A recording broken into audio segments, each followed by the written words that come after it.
ama kufuatilia kisa hicho ambacho kilitokea huko. Walipofika huko ndipo wakapata gari ambalo ni la serikali hii ya county. Na gari hilo linadaiwa kwamba lilikuwa na silaha ndani yake. Labda wamekueleza ni aina gani ya silaha?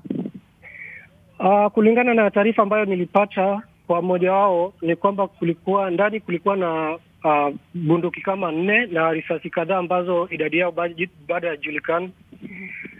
Lakini pia wanasema kwamba huenda kawa bunduki hizo zilikuwa nyingi kushinda kiasi hicho ambacho kilipatikana. Naam, ninaye mmoja wa mkazi ama mmoja wa wakazi wa Torbi, labda kama ungependa kuzungumza naye, yuko karibu na mimi. Na tutazungumza baadaye naye mwendo wa saa 3 hivi kwa sababu ya muda, lakini shukran sana kwa taarifa hiyo, na tutafuatilia tu mtazamaji. Kumbuka kwamba utapata taarifa hiyo kikamilifu mwendo wa saa 3 kamili katika taarifa zetu kwa lugha ya Kimombo. Tukisonga mbele, biwi la simanzi limetanda katika kijiji cha Ndimu huko Elbagon baada ya mwanamke mmoja kujitoa uhai akiwa na mwanawe kwa kujitosa katika kidimbwi. Walioshuhudia wanasema kuwa mama huyo alikuwa pamoja na wanawe wawili, lakini mtoto mmoja alinusurika kifo. Inakisiwa kuwa mama huyo alichukua hatua hiyo baada ya kukosana na mumewe. Mili ya wawili hao imeopolewa. Rose Wangoya anatuarifu zaidi. Ilikuwa kilio na majonzi katika kijiji cha Ndimu eneo la Elbagon, kaunti ya Nakuru, baada ya mwanamke mwenye umri wa miaka 36 kujiua pamoja na bintiye wa miaka 10. Inadaiwa kuwa mama huyo alijitupa ndani ya kindimbwi hiki akiwa na wanawe wawili jana usiku, lakini majirani waliweza kumwokoa mtoto mmoja waliposikia akipiga mayowe. Kitu kama saa 2 ndio nilisikia duru kidogo tu, nikafikiri ni watoto tu wa neighbor wanalia. Nikasikia inaongezeka. Hapa nilikuja tu peke yangu. Nikaona geti imefunguliwa. Nikaingia, ndio niliona mtoto akitambaa akiwa kwa maji. Sasa mimi niliweka tu mguu yangu moja kwa maji, nikachukua huyu mtoto.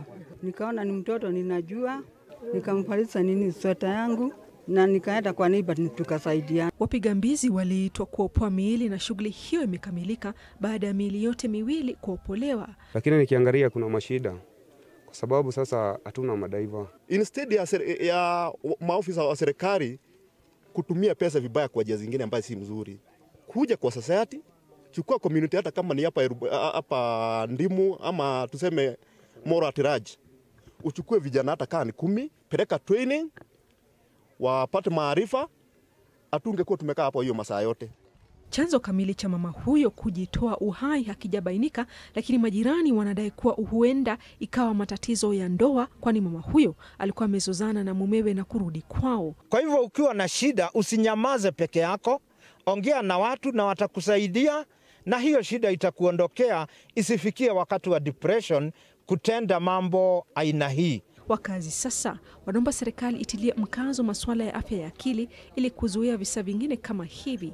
Miili ya mama na mwanawe inahifadhiwa katika chumba cha maiti cha hospitali ya Elbagon. Rose Wangoya, NTV. Na kamati ya elimu ya utafiti ya bunge la kitaifa imeingilia kati kadhia ya utovu wa nidhamu katika shule mbalimbali na kutoa mapendekezo kadhaa ya kukabiliana na hali hiyo. Kubwa zaidi katika mapendekezo hayo ni kuondolewa polepole shule za bweni ili kuwapa wazazi fursa ya kuwa na wana wao kwa muda mrefu. Lois Wangoya na taarifa hiyo pamoja na mapendekezo mengine kutoka kwa Wizara ya Elimu.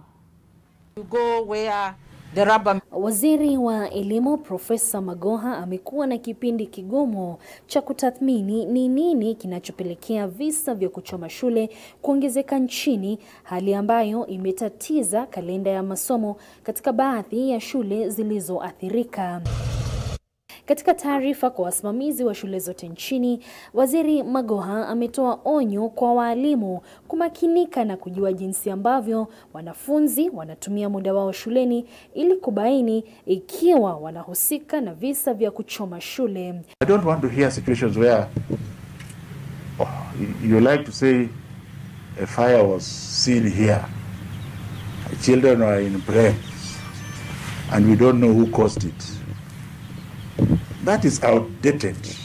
Aidha, walimu wakuu wote nchini wameagizwa kuishi ndani ya shule wanazoongoza ili kutangamana kwa karibu na walimu na wanafunzi, huku serikali ikiagiza kila shule kuweka kitengo cha kusuluhisha utata wowote baina ya wanafunzi na walimu ili kuleta maridhiano shuleni. Wizara ya Elimu imetoa onyo kwamba visa vya kuchoma shule vitashughulikiwa kama visa vingine vya uhalifu na kwamba watakaopatikana na kosa hilo watakamatwa na polisi na kufikishwa kotini kwa kosa la uharibifu wa mali ya umma, mshukiwa awe mwanafunzi au la. Kamati ya Bunge la Kitaifa inayoshughulikia masuala ya elimu na utata imekutana na wadau mbalimbali na kutoa mapendekezo kadhaa ya kutatua hali ya utovu wa nidhamu shuleni. Kamati hiyo imependekeza Wizara ya Elimu iondoe mfumo wa shule za bweni ili kuruhusu wazazi kuwa na wana wao kwa muda zaidi na kuwatia adabu. Pia imependekeza wanafunzi wanaoshukiwa kutumia mihadarati kupimwa mara kwa mara. Viongozi kadhaa wanaunga mkono mapendekezo hayo. All types of drugs, including even alcohol, that they must make sure that there is no alcohol being sold to young children, and especially the drugs. Katika kipindi cha mwezi mmoja ujao, Wizara ya Elimu imewataka wakuu wote wa elimu katika kaunti kuandaa mkutano na wadau mbalimbali ili kujadiliana jinsi ya kudumisha hali ya utulivu katika shule zote nchini. Sasa, baadhi ya viongozi pia wanaitaka jamii kwa ujumla kuwajibika katika malezi ya wanafunzi. Wale wanauzia hao watoto mafuta wako na pia jukumu la kuuliza mbona mtu anaweka mafuta kwenye jerikani.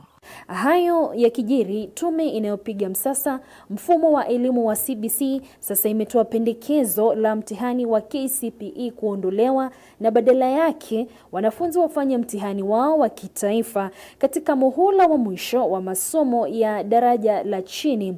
Mtihani wa pili wa kitaifa umependekezwa kufanyika katika mwisho wa mwaka wa daraja la juu kabla ya wanafunzi kujiunga na vyuo vikuu pamoja na vyuo vya mafunzo anuwai. Lois Wangoi, NTV, katika kaunti ya Uasin Gishu. Kwingineko, Wakenya wataendelea kukosa huduma za matibabu hospitalini baada ya muungano wa maafisa wa kliniki nchini kuapa kuendelea na mgomo hadi serikali itakaposaini mkataba wa maelewano. Nao viongozi wa kidini ambao wameandaa matibabu ya bure kwa wakazi wa Nairobi mapema leo wametaka serikali kutilia uzito kadhia ya mgomo wa wahudumu wa afya na kulitatua swala hilo mara moja. Geoffrey Nyongesa na mengi zaidi. Muungano wa maafisa wa kliniki nchini KUKO unanyosha kidole cha lawama serikali za kaunti kwa kulemaza juhudi za mazungumzo kati ya wanachama wake na serikali kuu ili kumaliza mgomo unaoendelea. Hii ni kufuatia hatua ya baadhi ya kaunti kuwafuta wauguzi kwa kukiuka amri ya mahakama ya kurudi kazini, huku Wakenya wakiendelea kutaabika kwa kukosa huduma za matibabu. Negotiation zilimalizika na lazima ziweze kufuatiliwa na tuetie sahihi mkataba ule wa watu wetu kurudi kazini. Kama hiyo haijafanyika, basi mgomo wa wahudumu wa afya haswa wa maafisa tabibu utaendelea. Na hatuna uoga mgomo kuendelea, lakini maisha yetu yawe sawa. Hata hivyo, muungano huo unashikilia kwamba ni sharti serikali iweze kuchukua jukumu la kuwasikiliza na kutekeleza vipengele vyote vya hati ya makubaliano waliosaini ili warudi kazini. Kuna court order ambayo ni E6538 ambayo the Attorney General alienda kotini na wakataka kwamba tulazimishwe kurudi kazini, na koti ilikataa, ikasema hapana, nenda hudumia, suluhisha haya matatizo, na wakaitisha kwamba waziri wa leba aweze kuweka timu pamoja, na akafanya hivyo, lakini wamekataa kuja kwa table wala Council of Governors na tumalize suluhu, tufanye suluhu ama tupate suluhu kwa ajili ya matatizo tulionayo katika sekta yetu ya afya. Wakati huo Baraza Kuu la Waislamu nchini SUPKEM kwa ushirikiano na mashirika yasiyo ya kiserikali nchini limetoa huduma za matibabu bila malipo kwa wakazi wa mtaa wa Eastleigh na kutoa wito kwa wauguzi kurudi kazini ili kuokoa Wakenya wanaendelea kutaabika kwa ukosefu wa matibabu. We have received numerous appeals from desperate Kenyans asking for medical aid. It is our wish, just like it is the wish of other Kenyans, to see normalcy return to our healthcare system. Towards achieving, we have reached to state actors and different stakeholders and plan to physically engage them as from next week in a bid to mediate an agreement between the two partners to end the suffering of the Kenyan people.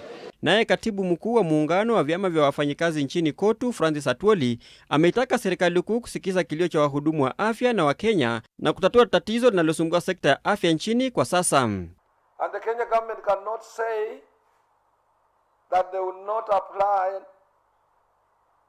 and implement the check-off system of which was accepted and put into law in 1965 by the Kenya government. Geoffrey Nyongesa, NTV, Nairobi. Na mtazamaji, tunaenda mapumzikoni, nitarejea na taarifa zaidi.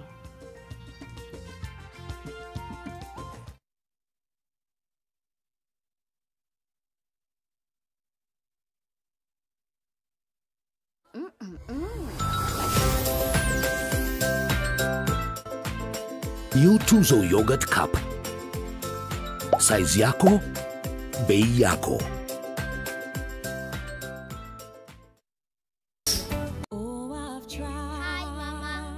From your first day at school to you captaining your soccer team, no matter how old you are, you'll always be my baby. That's why I trust Dettol to clean, protect, and keep you refreshed every day. I still can't believe how quickly you've grown. Dettol, tested effective against COVID-19. Today tastes like it's all fired up. Like it's cooling down. Tastes like open air and closed eyes. Today tastes like a Sunday barbecue. And it never tasted this good. Welcome to our new office. Wonderful sight. Just imagine 1, 2, 3, 4. This is where the parking is. And then the warehouse front door here. The reception here. And the fridges here. The lorry's entrance there, and their exit there. One way only.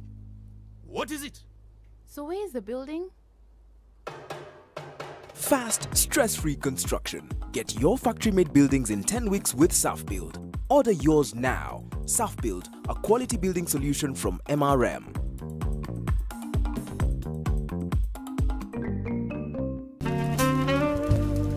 Lovers are booking their tables at GMC Place Kitengela. Yes, it's Valentine's, and as is custom, love is blossoming at the heart of GMC. Make that proposal, rekindle your romance, or treat your special someone. Let GMC Place Kitengela be your choice to bloom in love. With a few slots available, call us today on 0701 560 560.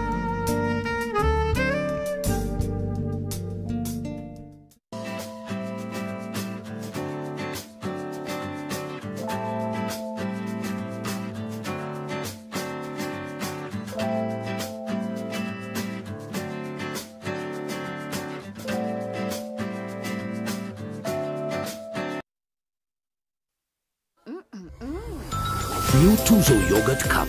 Size yako, bei yako.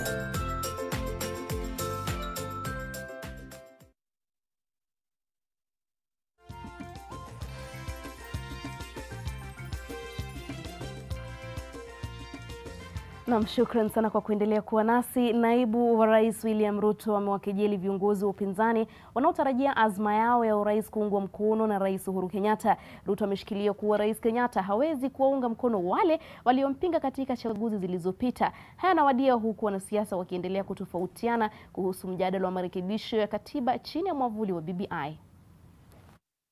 Gumzo la marekebisho ya katiba chini ya mwavuli wa BBI sasa limehusisha siasa za urithi wa urais wa mwaka wa 2022. Naibu Rais William Ruto katika siku ya 3 ya ziara yake eneo la Pwani aliwakejeli viongozi wa upinzani wanaounga mkono BBI, akisema kuwa tofauti na matarajio yao, Rais Uhuru Kenyatta hataunga mkono azma zao za urais. Wakati Uhuru Kenyatta alikuwa anawahitaji amukukuweko. Ati mnangojea 2022. Yule mlimpigia tu, yule mlimpinga 202. Yule mlimpinga 2013, yule mlimpinga 2017, ati hawaendosi nyinyi. Mnapaswa kupimwa akili, my friends. Lakini viongozi wanaoegemea kinara wa ODM Raila Odinga, ambao walikuwa kiendeleza agenda ya BBI katika kaunti ya Turkana, wameshikilia kuwa Ruto si tishio la kisiasa. Hakuna mtu aliendorse baba 2007, hakuna mtu aliendorse baba 2013, hakuna mtu baba aliendorse 2017. Na sasa Uhuru anaenda kuretire. Sasa William Ruto hiyo ni mboga. Hiyo ni mboga ya dakika 16. Hiyo si sasa. Lakini kiongozi wa ANC Musalia Mudavadi ameshikilia kuwa wakati wa Odinga kuwa rais ulikwisha, na kwamba wasaa wa viongozi wengine kutumia risasi zao za kisiasa umewadia. Tunamwambia sasa, ndugu, waacha na sisi sasa tujaribu risasi yetu. Mimi bado niko na marisasi kadhaa. Yako ilikuwa moja. Lakini saa zingine tunaona dalili ni kama anaanza kusema waacha ombe bunduki ya mwingine, tena afyatue wengine. Lakini Odinga amedinda kuzungumzia siasa za urais na badala yake amekita zaidi katika kupigia debe BBI, huku viongozi wafuasi wake na Ruto wakiendelea kutofautiana vikali. Tukiwa mahaslas hatuna kabila, tunaongea sauti moja ya kukuza uchumi kutoka chini kwenda juu. Wale watu wa wheelbarrow wanatembea, mtu anakuja na chopa, anashuka, anaingia ndani ya V8, anatembea, akifika kwa baraza, anapanda juu ya wheelbarrow. Wajinga ama si wajinga? Hiyo wheelbarrow nini? Hiyo ni kujaribu kupumbaza vijana. Wanaleta mambo ya upuzi ambayo haina maana. Kwa sasa mswada wa BBI wa kufanyia katiba mabadiliko unahitajika kuungwa mkono na angalau mabunge ya kaunti 28 ili kufungua njia ya kuelekea katika kura ya maamuzi. Vincent Odur, NTV. Taarifa hiyo inatamatishia awamu ya pili ya NTV jioni. Tutarejea na taarifa za spoti.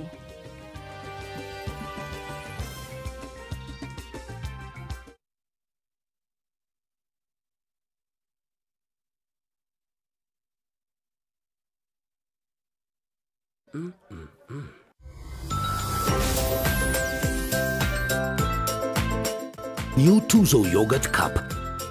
Size yako, bei yako.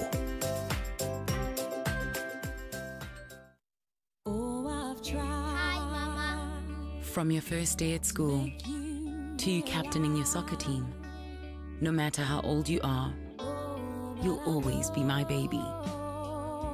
That's why I trust Dettol to clean, protect, and keep you refreshed every day. I still can't believe how quickly you've grown. Dettol, tested effective against COVID-19.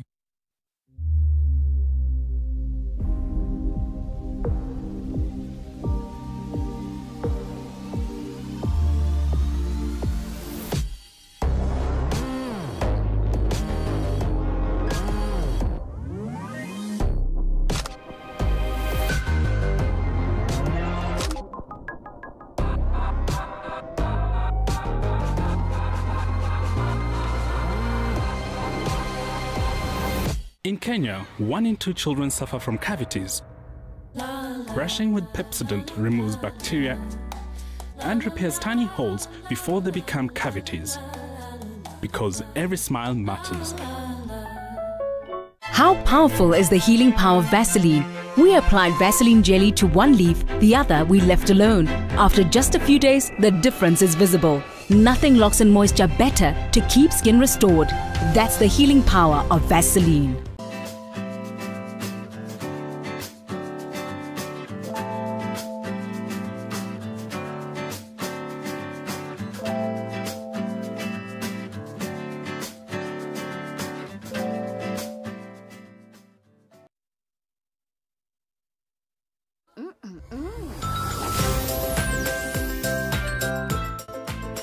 New Tuzo Yogurt Cup. Size yako, bei yako. Geisha coconut milk and honey, enriched with coconut milk for soft and moisturized skin. Be strong and last long.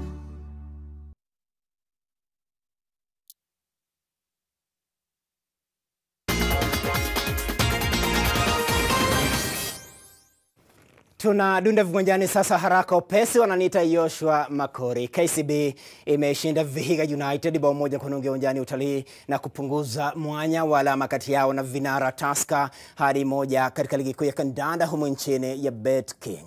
Samuel Mwangi aliwafungia wanabenki bao la pekee na la ushindi dakika 9 kabla ya mechi kuisha. Ushindi huu una maana kwa KCB ni ya pili kwenye jedwali na alama 25, moja nyuma ya Tusker iliyo kileleni na alama 26.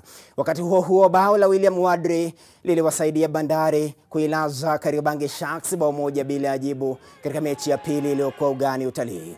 Kwingineko, Kakamega Homeboyz ilinyuka City Stars mabao 2-0 nyumbani Buhungu.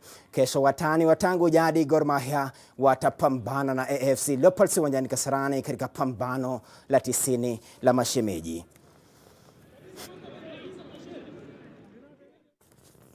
Shirikisho la kandanda humu nchini FKF limeandaa mkutano wake mkuu wa 8 wa kila mwaka katika hoteli ya Safari Park hapa jijini Nairobi na kupitisha hiyo matumizi ya bajeti yake ya mwaka 2020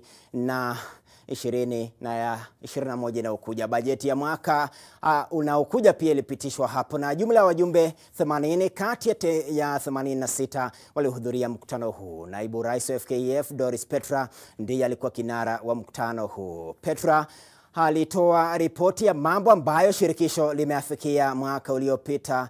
Aidha, afisa mkuu mtendaji wa FKF Barry Otieno pia alihudhuria mkutano huu ambao ni wa kwanza tangu Rais Nick Mwendwa achaguliwe kwa muhula wake wa pili. The budget being key and the financials from 2019. So basically that's what members have passed. As you are aware, the FKF president was not around. He's traveled to Cameroon for his FIFA Council campaigns on the invite of the CAF president, Mr. Ahmad. But we are happy that we finished without any hitches. Bingwa medali ya shaba katika mbio za mita 800 katika mashindano ya dunia yaliyofanyika Doha mwaka 2019, Ferguson Rotich alig'aa katika mashindano ya shirikisho la riadha humu nchini AK yaliyokuwa uwanjani Nyayo hii leo. Rotich mwenye umri wa miaka 31 aliibuka kidedea katika fainali ya 3 ya mbio za mita 800 kwa muda dakika 1 na sekunde 45.64.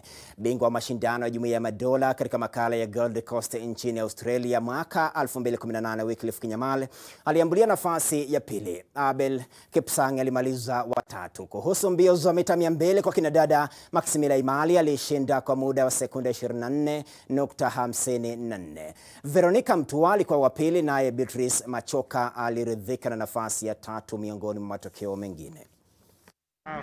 Washa.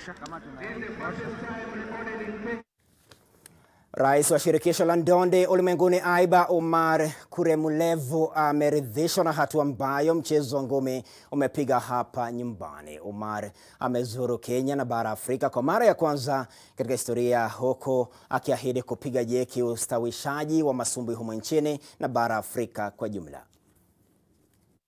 In this conversation, we have discussed the possibilities of jointly with the ministry and the government of Kenya of establishing an international gym of boxing in the country, providing us with technical expertise in terms of coaching in terms of training, and they want this talent search and talent academy to really target the very young Kenyans in this country. Tomorrow we're together with the Sports Ministry of Kenya. We're going to see and examine the land for the future boxing gym, where there will be provided special education courses for RMGs and coaches to develop. Siku mwema. Namshukran sana kwa kutazama NTV Weekendi. Naitwa Nuru Abdulaziz, mwenzangu wa ishara ni David Agondoa. Alamsiki.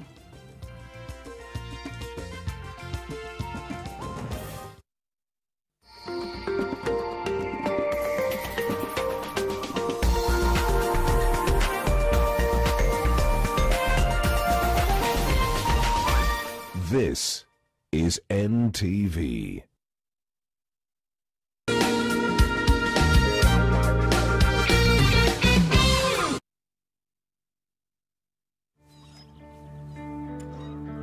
Today tastes like it's all fired up.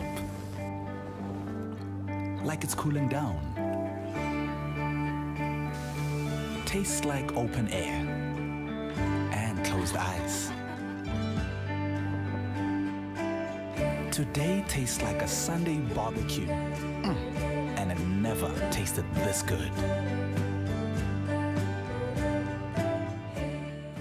Na na na na na na na na na.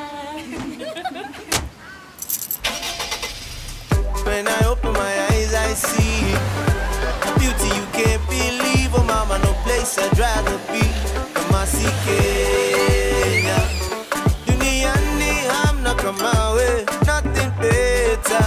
Si unapendeza, let the sunshine over you, my love. Your sounds heal my soul, nothing better. Kenya unapendeza, uye ona vile wanashindwa kukata. Inanitosha, inanitosha Kenya. Inanitosha, inanitosha, inanitosha Kenya. Inanitosha Kenya. Inanitosha. From your first day at school to you captaining your soccer team, no matter how old you are, you'll always be my baby. That's why I trust Dettol to clean, protect, and keep you refreshed every day. I still can't believe how quickly you've grown. Dettol, tested effective against COVID-19.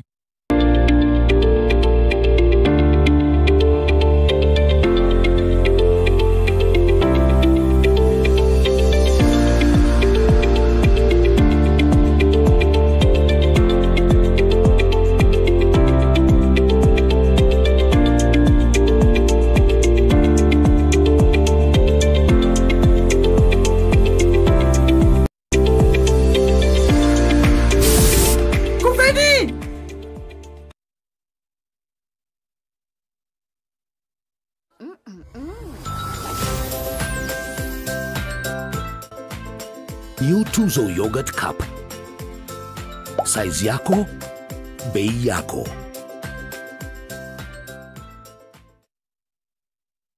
I wish I could have soft and glowing skin. New Geisha Black Soap. With activated charcoal to give you soft and glowing skin. New Geisha Black Soap and New Geisha Moringa.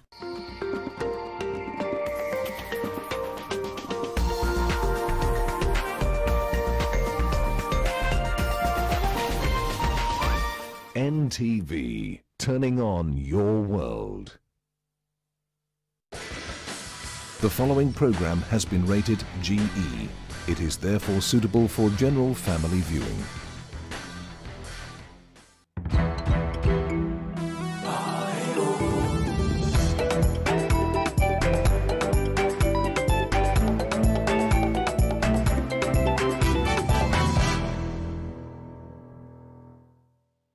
Welcome to the show, and we are glad you found time to be with us once again. And today we bring you yet another returnee. He has seen it all, both abroad and in Kenya, and the two worlds have shaped what he is doing now. Quite daring, and to get a feel of it, here is the teaser. A lot of people who sell land do not actually own the land that they are selling. And when you talk to a lot of people in diaspora, they will tell you, even their own relatives have conned them. Andrew Muthe is a daring returnee after working in the US and South Africa in the corporate world. He ventured into land selling partly because of his personal experience. He was conned in a fake land deal. We have never seen the title for that plot. He is the CEO of AMG Realtors. Diaspora is 80% of our sales today. I started selling cars, which I failed miserably. Also ahead, my magical Kenya, and due to public demand, today I will revisit my experience on Lake Turkana. Straight into Andrew Muthe's story. Conned while working abroad and dared come back to his motherland to begin his own land selling business. Just how did this happen? Take a look. Which countries have you been to? Wow. An interesting question. You know, just to explain to you how I got to abroad, I started my career in a company called Procter & Gamble. It's an American company. They deal with Ariel, Always, Vicks Kingo. For those of us who are a bit older, you remember Vicks Kingo. Then I went to Colgate-Palmolive, also an American company. And they're the ones who sell Colgate, of course, Palmolive, Protect Soap. So I was employed here in Kenya. I started as a salesperson, and I ended up going to both New York to work there for a while and South Africa. So those are the two places I've worked. However, I've visited probably over 50 countries, because primarily I used to manage East and West Africa in the sales department, which was 41 countries in Africa. I did sales training all over the world, so I went to very many countries to train people on how to sell. In New York, what exactly were you doing there? So I went to New York 2006, June, I think on the 10th, Saturday. My wedding was on a Thursday, the previous Thursday, which was on 8th of June, so it's a very memorable time. I went there to be in the sales department, the global sales department, and I was in a department called indirect sales. I landed from Kenya straight into an apartment in Manhattan, and you've been there, you know what happens there, you know how busy it is. Yes, it's like living in the middle of Moy Avenue, where life never stops. I was there for a year, then I was asked to move to South Africa. And Andrew, there's this thing called culture shock. Did you experience it? The weather, oh my God, yeah, winter. Winter came, and you know New York is a high-rise building. So what happens? The wind gets in between the buildings. Yes, it's like a pipe. It actually whistles. You come out headache immediately, the first thing, because of the cold. I really missed home. When you're in America, nobody really, you're on your own. You really are on your own. What can you tell people who yearn to just, experience the American dream? Is it all rosy? I was very fortunate because I was working for a company which had taken me there. So they paid my house, they gave me an allowance, they gave me a salary. So I was very, very fortunate that way. The house I used to live in, the rent alone was higher than my salary. So the cost of living is very high. In fact, what I tell people here in Kenya is that don't think your relative went to America and now is awash with money. I mean, people make a lot of sacrifices. And you pay bills, and the bills are many. Unlike Kenya, where people talk about CRB like a joke, there it is serious business because it affects what you can buy after that. So if your credit score is low, then you cannot purchase a car. Even if you have money, they don't want your money. They want to know your credit score. Were you keen on investing back home, Andrew? When we were living with my wife, we had a little bit of saving. And of course now we had been given a little money in the wedding. Yeah? So what had remained, we decided to buy a plot. And we actually gave the money to one of our friends. That was 2006, who was in the land business. And he sold us this plot. And up to today, 2021, we have never seen the title for that plot. And we have never seen the land itself. I can't tell you this is the particular plot. Even when we were in New York, and the little savings that we could make because of the allowances that I used to get, my biggest dilemma was who can I trust this money with? After New York, immediately I went to South Africa. And what I saw in South Africa was that Africa was booming. So I sat and thought that, if Africa is booming, why should I not participate in this boom as an entrepreneur? So I came back, and in March 2011, I resigned. And when I resigned, I did not start AMG immediately. My father used to sell cars, so I started selling cars, which I failed miserably. A friend of mine called me to Nanyuki, and he told me, we have some shambas we are selling here, come and see. So when I went, I fell in love with the place. And so he sold me 1 acre, and I told him, why don't I bring my friends to buy here so that at least we can have a gated community here, kind of. So I could have me and my friends together. And he said, yeah, in fact, for every land that you sell, I'll give you some commission. I said, yeah? Is that so? Yes. Okay, sawa. So I went, sent a write-up to everybody I knew. Out of that, I was able to sell 25 acres, which was just shocking.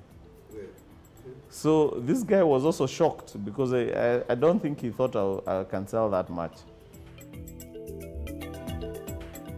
And then, interestingly now, all those memories I used to have of one day starting a company that sells land came back to me. And that is actually the genesis of AMG Realtors.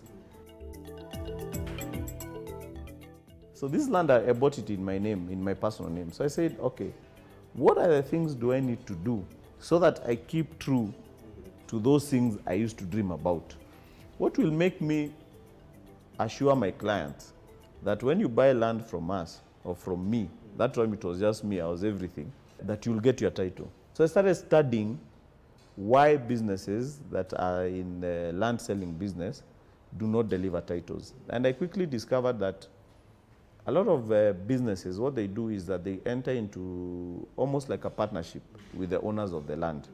So you come, if I find Alex is selling 10 acres at 20 million, I give him a deposit of 2 million, and then I tell him, Alex, allow me to sell this land, and as I sell, I'll be paying you.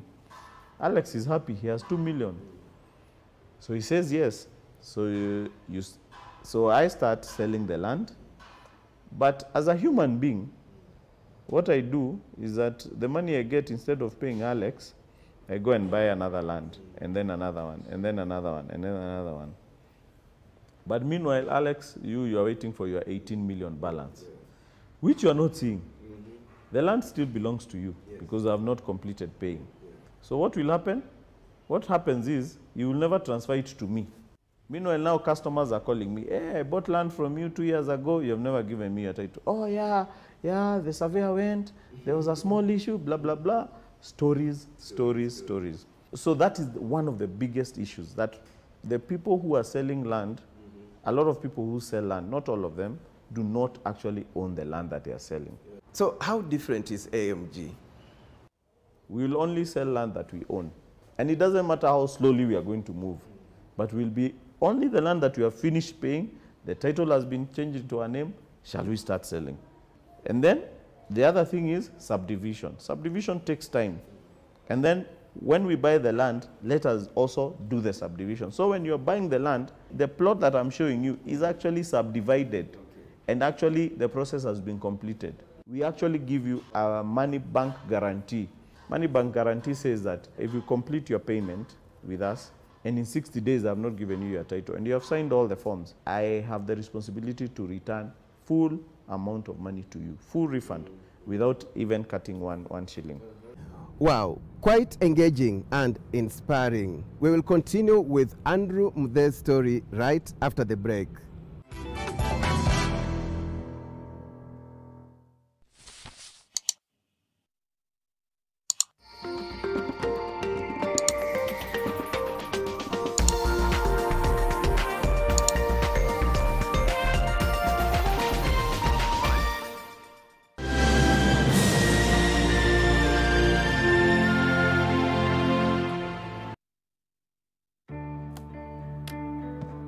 Today tastes like a new tradition, like an old favorite. Tastes like all hands on deck and all eyes on the prize. Today tastes like a piece of the action. And it never tasted this good. I have to admit, I didn't like Sukuma Wiki when I was growing up, but now I've created a way to make Sukuma Wiki tastier and meatier. I simply add 2 Royco beef cubes, and the end result is a rich, meaty flavor. And today, I have brought along my harshest food critics for a taste test. My kids.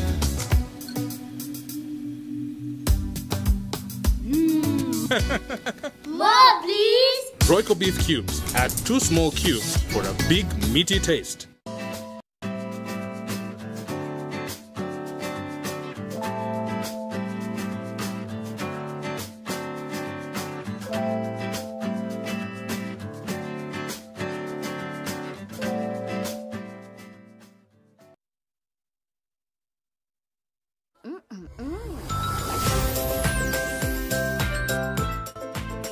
New Tuzo Yogurt Cup. Size yako, bei yako. Heaviness and a burning inside, it could be heartburn. Kiungulia na kuvimbiwa? Ino inatibu ndani ya sekunde 6 na inatuliza dalili 6 za kiungulia. Kwa hivyo unaweza kuburudika bila kikomo. Ino, tibu haraka kiungulia na tumbo kuvimba. When they flip and roll and start to crawl away, tape diapers can be hard to put on. Then it's time for all-round fit Pampers pants. Easy to pull on even when they're moving around for a great fit and up to 12 hours of dryness. And easy to remove. Just tear the sides, lift away, roll up the pants, and you're all done. A 2-piece pack now available at only 50 bob.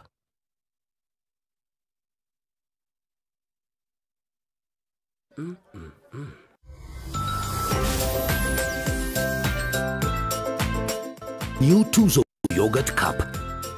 Size yako, bei yako.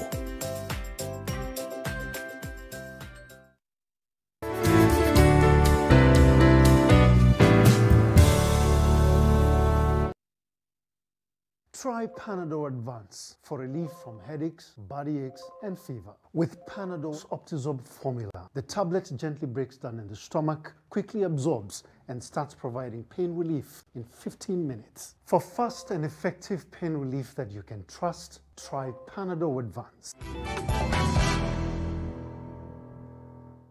Welcome back. Today we are featuring Andrew Muthe.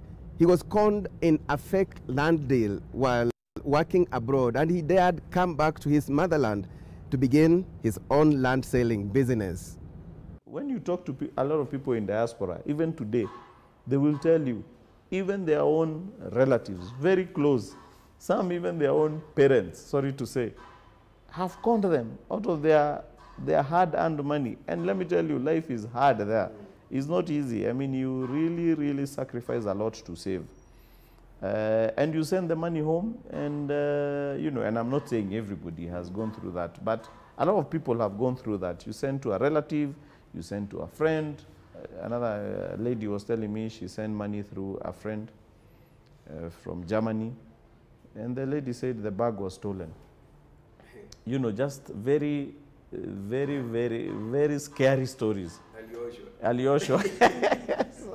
So I used to say, I started saying, you know, we have to have a way where people can feel safe with sending money home.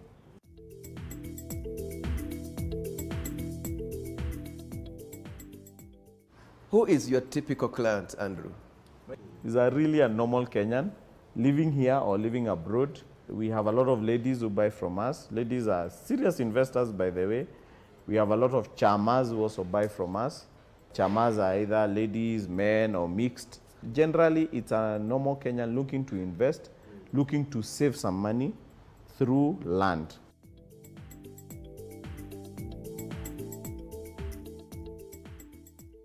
From my experience and even the statistics we get from the Central Bank of Kenya, Kenyans abroad are really sending money back home. Over 200 billion shillings every year. And I believe one of the areas they're investing in is real estate. So to what extent is the diaspora your market? Diaspora is 80% of our sales today, or 80% of our revenue is coming from diaspora, and it's a growing market. First of all, being out there, the diaspora wants to invest back home. They are very keen to invest back home. They say, you know, home is always best. East or west, home is always best. So they are very keen to invest back home. Especially through credible. Exactly. Yeah. And that's the challenge. Getting a credible company or a credible organization that they can put their money in. So we've been able to deliver to them the promise of a title and deliver to them anywhere where they are.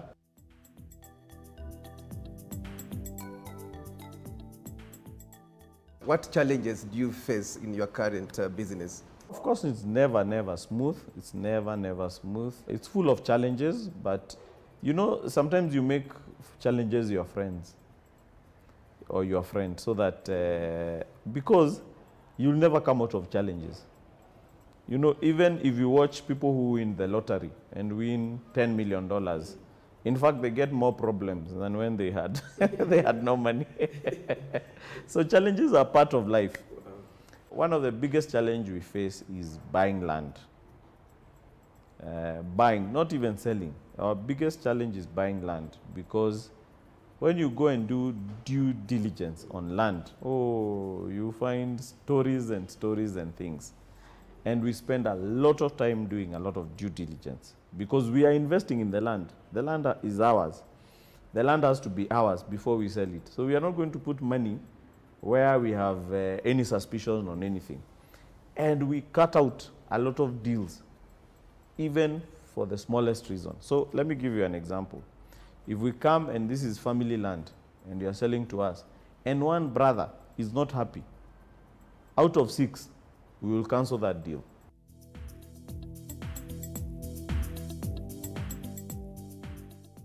Which parts of Kenya it's your land or the land you are selling available? Where have you sold so far? Across Kenya, so we've sold in Nanyuki big time. That accounts for maybe 70% of our sales. Secondly, we have done Nakuru. We've sold in Isinya. We've sold in Emali. Now we are selling in Dry Port, Naivasha Dry Port. This is an inland container depot. I was a diasporian, so to speak. And the diaspora people, they are very good. They know that the money that I'm getting here, wherever I am, in France, in Sweden, in Germany, in America, I need to be investing back home. Because every Kenyan will tell you, one day their dream is to come back home. Most of the Kenyans, they will tell you, I want to go back home one day and settle there. And even if I don't go, I want my kids to go, or I want to own at least something there. Great. I believe you've been inspired by Andrew Muthe's story. Amazing experience there, home and away. Time now for my Magical Kenya segment. And as I had indicated to you earlier, today I revisit my recent tour on Lake Turkana, and this is due to public demand.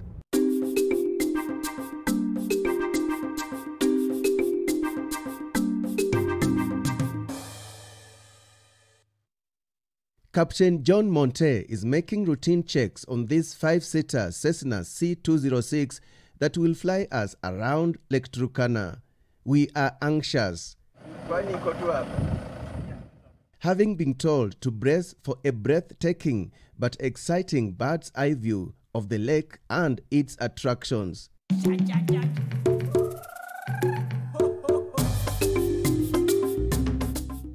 Captain Monte from Vertical Ventures flies tourists regularly on the Lake Turkana circuit.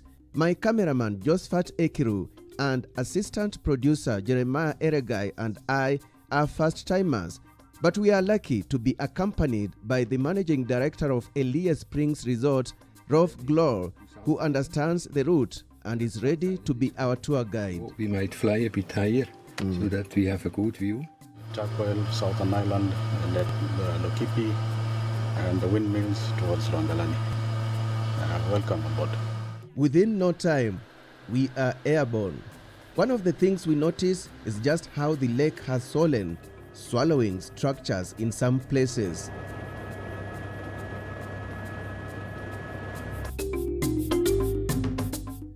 Lake Turkana, formerly known as Lake Rudolph, is the largest permanent desert lake in the world and the largest alkaline lake in the world. The lake lies in the Kenyan Rift Valley in northern Kenya. 3 rivers, the Omo, Takwel, and Kerio, flow into the lake, but the lake has no outflow. Its only water loss is by evaporation. This is Kerio Delta. It's all smooth so far, though we have been warned to brace for some turbulence at some point as it can get windy. Lake Turkana has several volcanic islands. This is Southern Island. It is the biggest island in the lake, covering nearly 3,900 hectares with locky shores, muddy bays with extensive bushes. And this is Nabiotum crater, yet another geological marvel in the middle of the lake. A bit windy here, but manageable. Then we overfly Loyangalani, which is located on the Marsabit side of the lake. It is a popular tourist destination in northern Kenya. This is where the El Molo people live, although it is home to Turkana people. El Molo is considered to be the smallest tribe in Kenya. After a 1.5 hour tour in the skies, we land at Loyangalani for lunch. After lunch, the journey continues. This is Sibiloi National Park, yet another signature attraction managed by the Kenya Wildlife Services. As the cradle of mankind, Sibiloi is home to important archaeological sites, including Kobe Fora, where the fossil remains have contributed more to the understanding of human evolution more than any other site on the continent. Sibiloi is a major breeding ground for the Nile crocodile. It has terrestrial wildlife too. Our 3-hour aerial tour of the lake would be incomplete without overflying Central Island, yet another popular site on the lake, a sight to behold. The island, as documented by the Kenya Wildlife Services, is made up of 3 crater lakes, that is the Crocodile Lake, Flamingo Lake, and Tilapia Lake. The Crocodile Lake provides a breeding ground for the world's largest concentration of Nile crocodiles. We had planned to fly all the way to the north, but Captain Monte advises that we are running short of time and we have to fly back to Elie airstrip. Nevertheless, this is good enough. What a journey!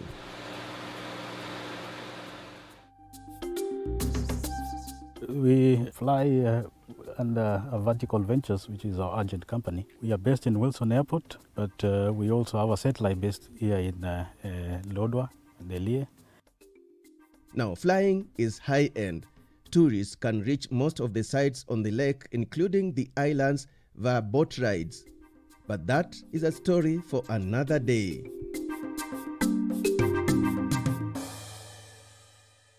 Amazing. And indeed, there are many unreported beautiful places in Kenya. That's how we end our show. Remember, today we featured Andrew Muthe, who worked in the US and South Africa in the corporate world. And while working abroad, he was conned in a fake land deal. That's what ignited his current business, with the diaspora being his biggest clientele. On behalf of the entire Champs Media crew, thank you so much for watching, and see you again next time.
New Tuzo Yogurt Cup.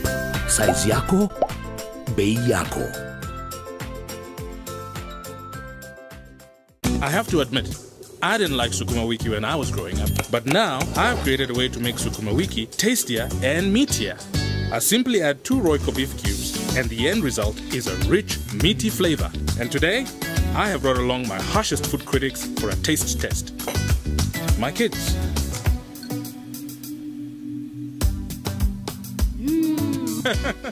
More, please. Royco beef cubes. Add 2 small cubes for a big, meaty taste.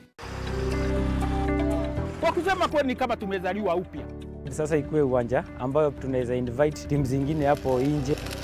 He is a person who loves agriculture. Tangu gavana aingie kwa ofisi ametusaidia sana. The county government is playing a very big role in equipping these hospitals. He is very good with the people. Iko na ng'ombe, kuku na yote inategemea hiyo maji. And now they are getting 1 million liters per day.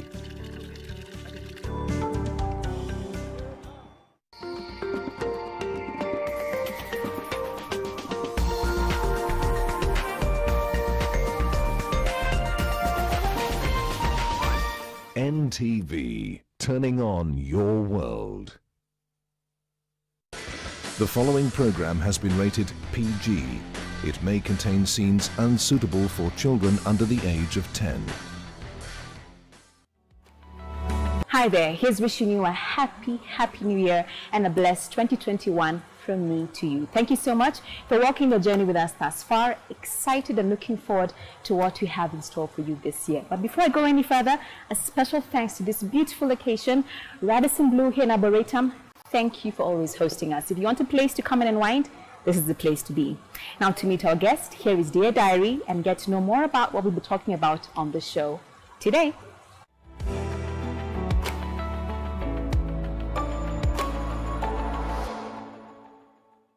Hi, my name is Maria Mwinde. I'm a mother to Shen Mwinde Onyango, wife to the late Tony Onyango. I use social media to raise autism awareness, its understanding and its acceptance, as well as to document tales on my grief. Well, the main purpose as to why I share this information is so that I can remind people that even in life's ugliest season, it's still beautiful. That it may not seem like it now, but God will always be a good God, a fair God, and a just God. Hi there, welcome to Unscripted with me, Grace. A happy new year. We are so glad to be back, looking forward to what the year has to offer. And we are here with a special guest. Maria, thank you for coming on Unscripted. Thank you for hosting me. Yes, we're so grateful. Happy New Year to you as well. Happy New Year to you too. I hope, regardless, of all circumstances, the year has begun well for you. Yes, reasonably well. I can't complain. You can't complain. So before we go into your story, because it's quite a heavy one, you can tell people at home, who is Maria? What is Maria about? What do you like? What don't you like? Who is our guest today? Well, my name is Maria Mwinde. I'm a mother to one that is Shen Jude Mwinde Onyango. And I was married to Tony Onyango Pondo. Mostly people know, on the social media, people know me for my writing, because I've been documenting. Even before Tony's death, I was quite a lot on Instagram doing a lot of advocacy on autism. After that, when I lost Tony last year in March, so I used the same platform as a way of coping. So I'd document my stories about grief, share bits and pieces of memory together. Like you mentioned, your husband passed last year? Yes. 2020? Yes, I know 2020. that was not a great year for many people. For all of us, in many ways, we're just grateful to be here today. But now on top of dealing with a world pandemic, you lost your husband. Please tell us how that happened. Well, Tony passed on 3rd March. It was on a Tuesday, roughly between 9:30 p.m. to 10. We woke up quite fine. He normally we had a morning routine. Our son is autistic, so we have to stick to a routine. So part of our morning routine is I'd wake up earlier than them, say 15 minutes earlier or 30 minutes. I prepare Shane's breakfast. I make sure his shoes are polished, uniform is ironed.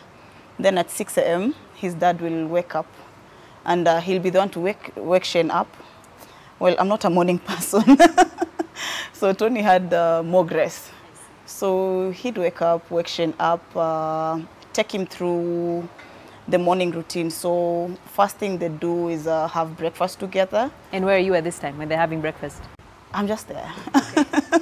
So was there time to bond? Yeah, it was their time to bond, really, yeah. So I was always at the background, just in case they needed anything. So after breakfast, it was potty time. Then he's the one who used to bathe our son. Yeah. I was a good father. Yeah, he was very much involved. Like, I usually say I'm one of those lucky ones. That's true. Yeah, so after shower time, he's the one who will dress him up. Wow. Yeah. And every day? Yes. As long as it's not out of the country for rugby tours, because most of the time, towards the end, we didn't have a house girl. So it was just me and him. So in the morning when he prepares Shane, by evening when I'm coming back from work and he's either out coaching kids or out for, what's it called? Training. So I'm the one to take over in the evening. I like that you mentioned, I guess I should have started at the beginning, out for rugby tours. So maybe you can tell people at home who your husband was, what he did, and maybe even how you met. Tony, people knew him as Tony Onyango. Well, I met Tony in Strathmore University in 2010. We were just registered for undergraduate degrees. Yeah, so, yeah. So I was doing a bachelor in business and information technology, and Tony was doing a bachelor in, I think it's on informatics, if I'm not wrong. Yeah, so coincidentally, because their class, they were the pioneer students that specific year.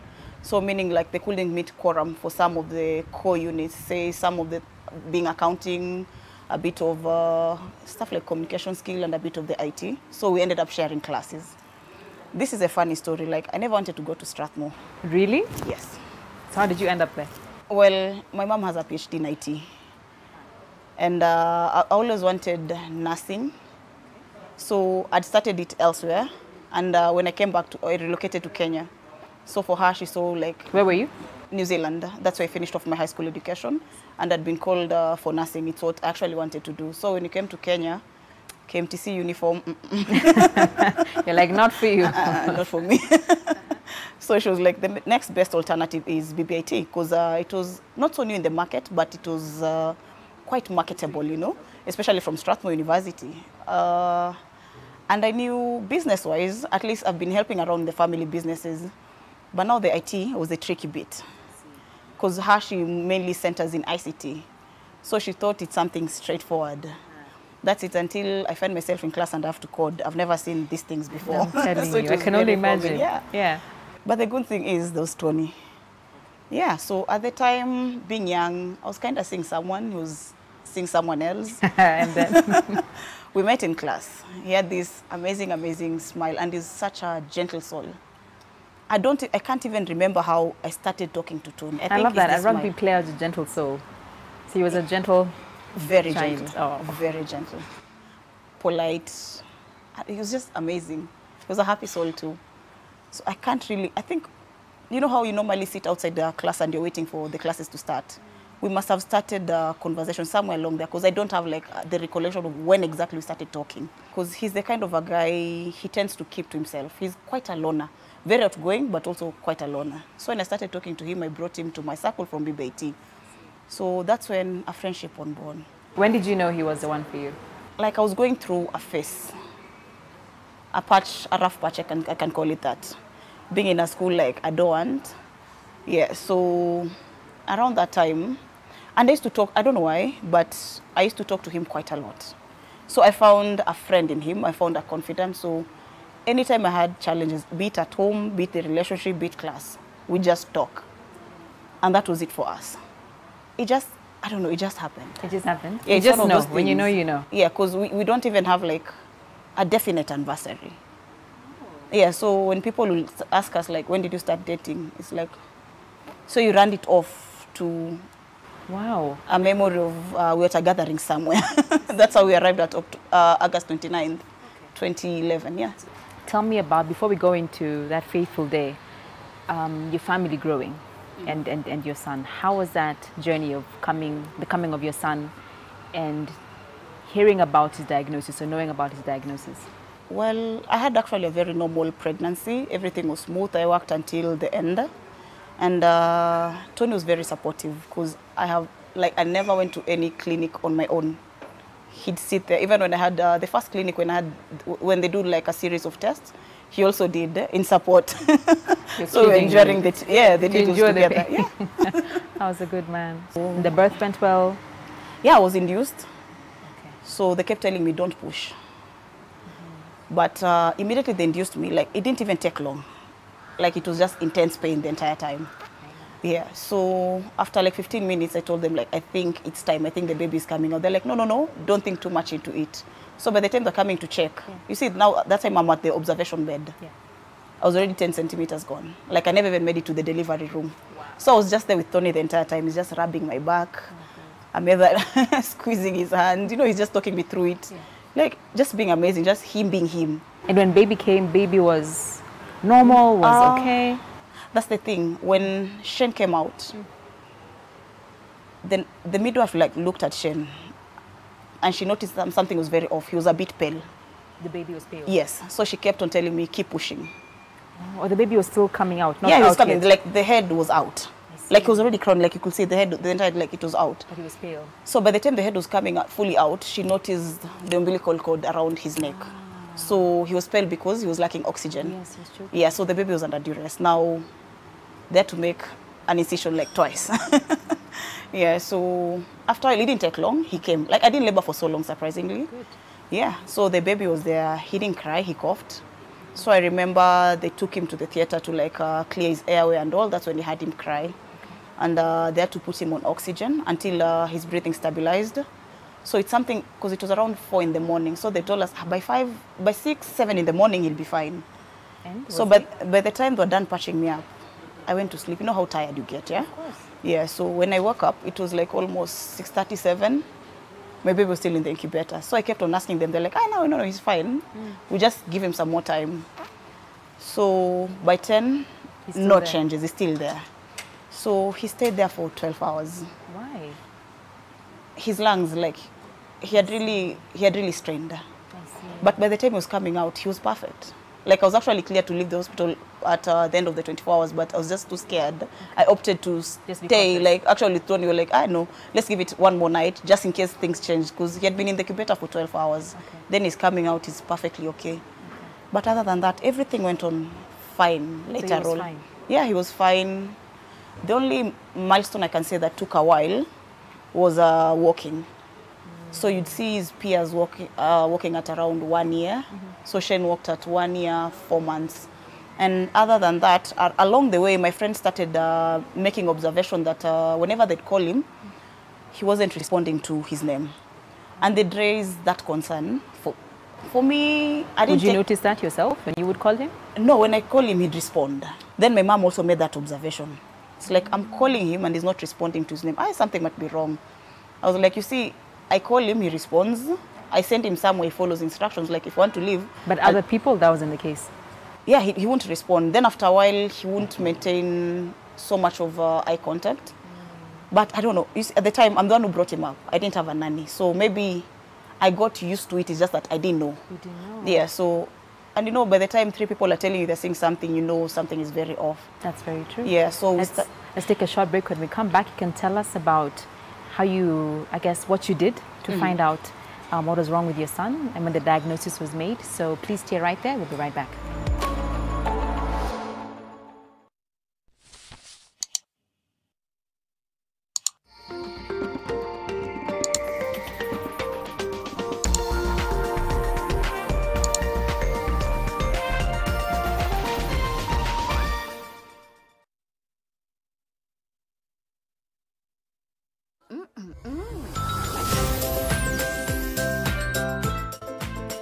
New Tuzo Yogurt Cup. Size yako, bei yako.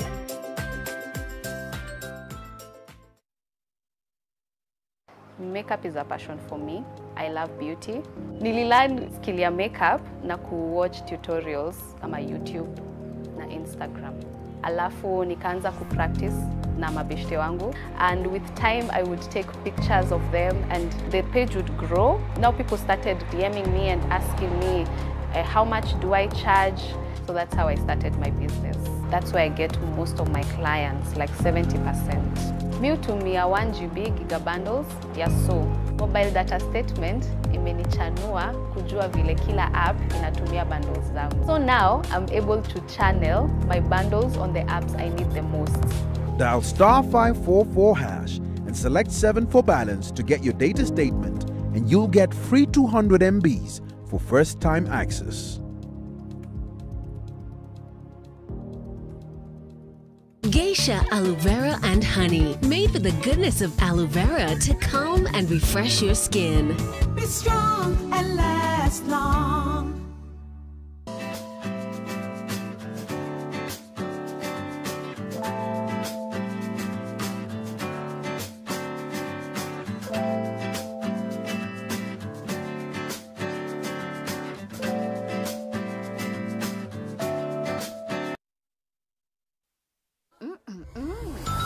New Tuzo Yogurt Cup. Size yako, bei yako.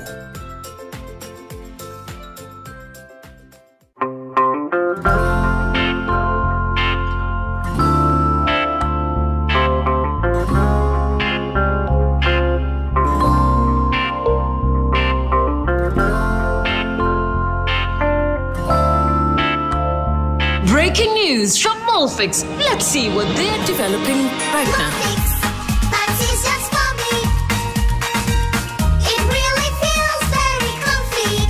Molfix pants with anatomic fit technology. New Molfix pants, an invention from babies for babies. You should also try Molfix.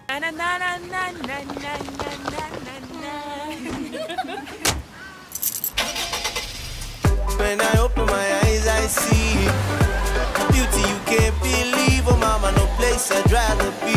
Come on, see Kenya. Duniani hamna kama we, nothing better. Si unapendeza.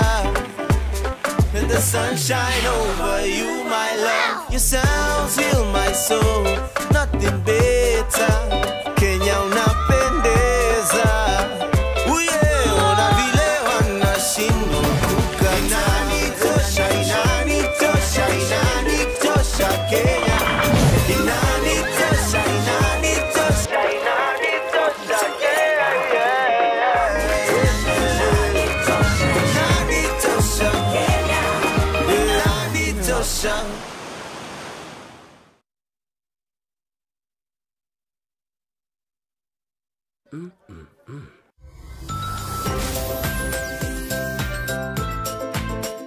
New Tuzo Yogurt Cup. Size yako, bei yako.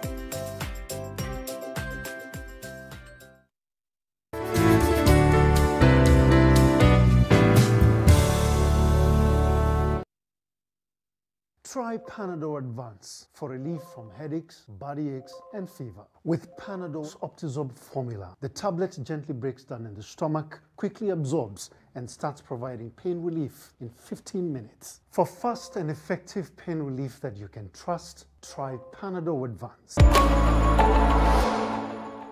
Welcome back. Thank you for staying with us.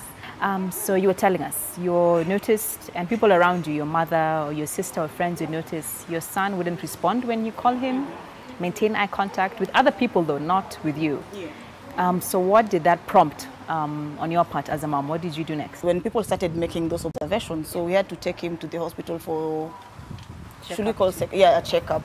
And every time we'd go, they tell us, you know, he's a boy. Boys have a slow growth span as compared to girls, so we shouldn't compare.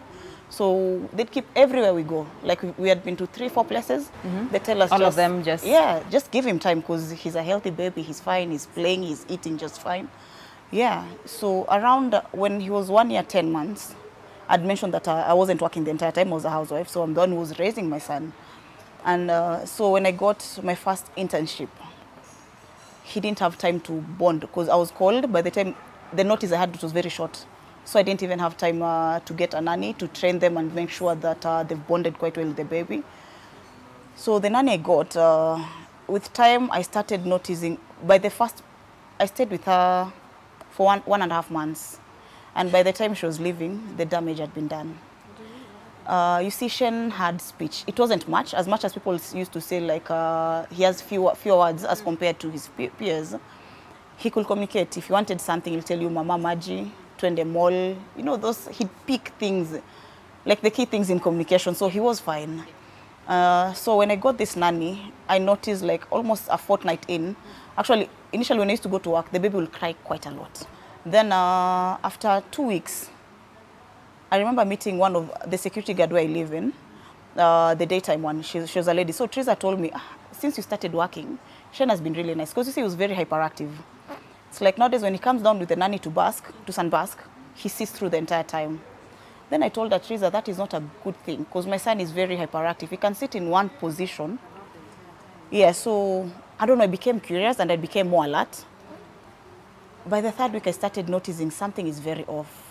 You come, you find the child with diaper bands. So I've left with a whole packet of diapers. I've left with a whole packet of wipes. Like, there's no limitation, just use them. He's literally the reason why I'm working. So whenever I'd question, she's like, okay, I'll do better next time. So she'd feed him, but quite fast. He kept on throwing up. Yes. And to prove to me that she had fed him, every time he threw up, like, she'll collect it in a bowl and put it on the kitchen counter. Yes, you know how babies have to eat quite a lot, like say 5 to 6 times in a day. So you'll find different bowls. It's like I gave him food, but he just keeps on throwing up. Yeah, so that was another indicator. Then I know that time you're very desperate because I'd received quite some negative feedback about me staying at home. So one, I knew it was just a family thing. Okay. It's more of external interference because you see that's the time you're staying at home. People have this notion that you're eating into Tony's money, you're not bringing any contribution in. So that's why you rushed to go out and when I got that opportunity, like, this is it, I have to go. So I'm noticing that something is very off with my son, but I know, like, I can't leave this job. Like, it's not much, but at least it's something. So after... As a mom, how do you deal with that? That's hard. It was really hard. Mentally, even emotionally? No, mentally I was a mess. Yeah. I was a mess because at some point, a friend introduced me to her friend who's a shrink because I didn't want to see like a psychologist or psychiatrist at the time, but I was really badly off. So I'd really struggled. And from her assessment, she told me I had, it's postnatal depression, yeah. That was her diagnosis. But you see, we met in such a social setup, and she'd tell me like, I need counseling, I need help. I know, like, you're already being told you're a burden to your husband. This husband is not complaining. But you see now, every time someone is feeding that information, I know he's the he's a very quiet person. So you feed him with that information, he'll just keep quiet. Your former husband, your late husband? Yeah. So he just keep quiet. So I'd tell him, like, have you heard what I've been told? Like, what do you have to say about this? Like, why can't you stop it? He's like, let's just ignore it. Just stay quiet. The solution was just... just stay quiet. And you see, the longer you're staying quiet, you're not addressing anything. Because the interference started, immediately we moved in. So this is almost 2 years down the line. Now when I got a job, I knew like I couldn't let it go. Because I'd had it very rough. Yeah. But after 1.5 months, Grace, my son went mute. Like, I think it just goes, we're having so much friction in the marriage. We're getting to a point, and everything is just overwhelming.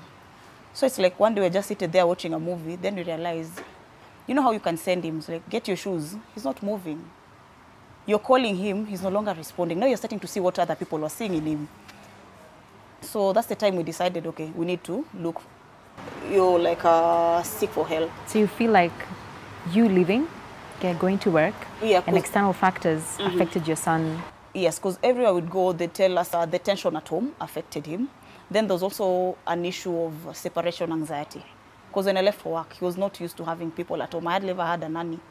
Actually, for the 1 year, 10 months I was at home, the longest we ever had a nanny was 4 months. Like in totality, that was just 4 months. Yeah, so that does that. And so when that happened, now we knew like something was off. And the medics would tell us, one even told us, no, I think one told us you need to take him to school. Because when you go to school, he'll interact with other children. Maybe he'll regain his speech, he'll start speaking some more. And that's exactly what we did. So no diagnosis was made at this point? No, no diagnosis was made. Actually, we took him to a local daycare. At the daycare facility, by day 3. Day 3. One of the directors was with Shane in her office. Then her notebook fell from the table. And there was quite a large bang. She noticed that Shane didn't, didn't when something falls, it's natural for you to get startled. He didn't. So she picked it up and started bashing it on the table. And nothing. Still, he didn't respond. So for her, that was a cause of alarm. She decided, she actually called us in. Her fear was he might have hearing impairment. Yeah, so she recommended that we go see the school doctor who's going to give us the go-ahead. And that's what, at that time I was out of work. I think I was in Eldoret for work. The dad is one who was home. So when I went there, I remember he called me the day he went for that consultation with the school doctor. And when the school doctor looked at Shane, it was not even a long consultation, because when Tony called, he just told me, he says our son has mild autism. Okay. Yeah. So that was, but we had seen symptoms. Maybe you can tell people at home what autism is and how to spot it in a child.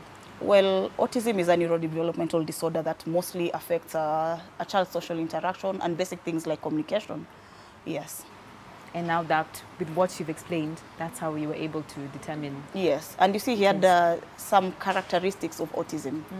Like, you see how a child plays with, you give them Legos or a car, they'll tend to drive them around. But if you give Shane cars, he'll arrange them in a linear order. Whenever I'm in the kitchen, I'm cooking for them, he'd start stacking my spices up. And there was a certain order. So I used to tell him, his dad, like, I think he has symptoms here. And you see, for him, autism was something very new. And during that time, I'd make sure, like, I get shows, like series. I'd get The Good Doctor, Touch.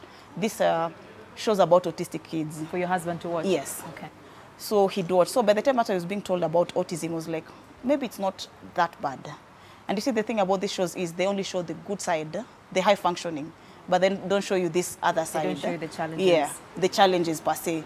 They just, okay, they'll show you the challenges, but not the extreme side of it, yeah. So you finally, you know, I guess acquainted him with what autism is.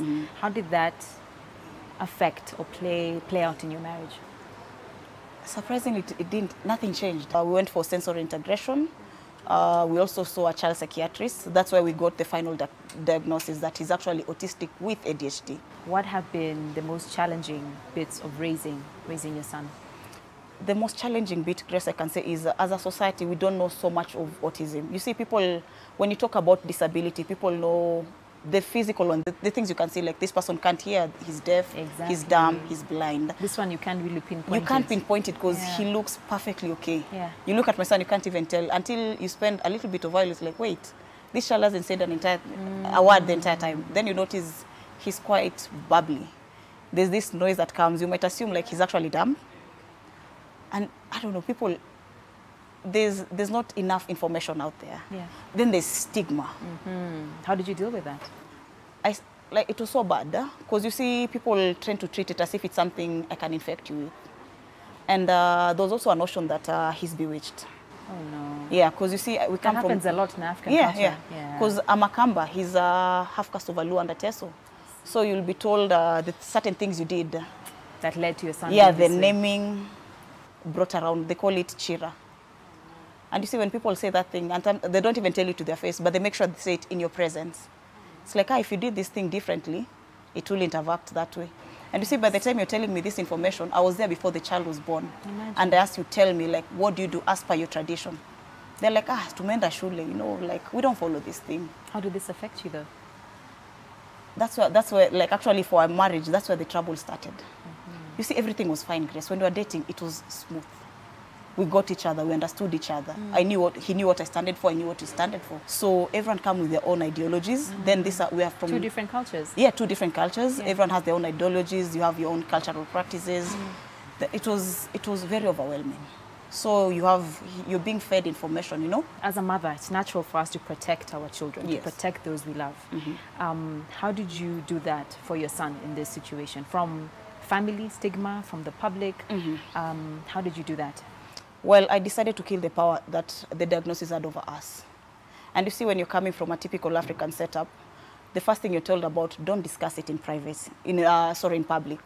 Don't talk about it, just keep quiet, you know, like, it's not something to talk about. And whenever you get such a thing, you can definitely tell. It's not to protect the child. You're just people protecting the family name. Exactly, the family name. You know, that time no one tells you that these are pre-existing conditions in a family. Until you find yourself in a social gathering, you're realizing, wait, I thought you said I'm the one who came with this thing, but I'm seeing quite over a handful of this. Really? Different neurodevelopmental disorders. They just ignore. But you see, for me to know just how, not bad, how it was there, especially in his family. I saw it in his death. Went to the funeral, and you'd hear people talking, and I've been with a child for over 2-3 years after his diagnosis. So I see someone who's autistic, I can pick it. And you see, the thing about autism is, when you see Shane, and you see a different child with autism, they're totally different. It's not the same. But there are those characters, I'd pick on them very fast. I see. And you know, you'll start asking around, and you're told, hata ile ndugu yake ako hivyo. And you see, that's a whole lineage. They were blaming you instead when it happened. Yeah, Chira. I brought it to myself. I'm so sorry. Yeah. Let's take a break. We'll be right back. Stay right there.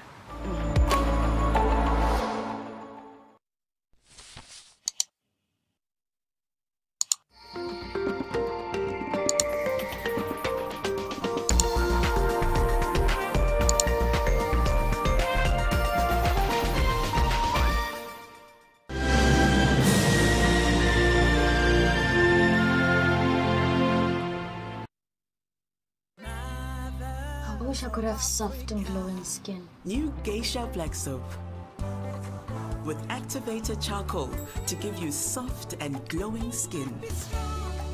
New Geisha Black Soap and New Geisha Moringa. Today tastes like a new tradition, like an old favorite. Tastes like all hands on deck and all eyes on the prize. Today tastes like a piece of the action. And it never tasted this good. I have to admit, I didn't like Sukuma Wiki when I was growing up, but now I've created a way to make Sukuma Wiki tastier and meatier. I simply add 2 Royco beef cubes, and the end result is a rich, meaty flavor. And today, I have brought along my harshest food critics for a taste test. My kids.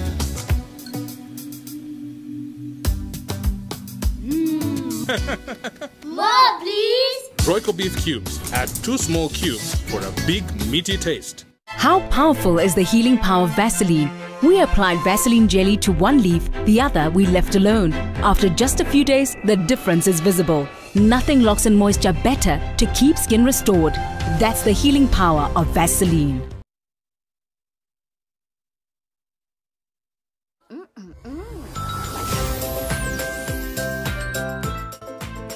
New Tuzo Yogurt Cup.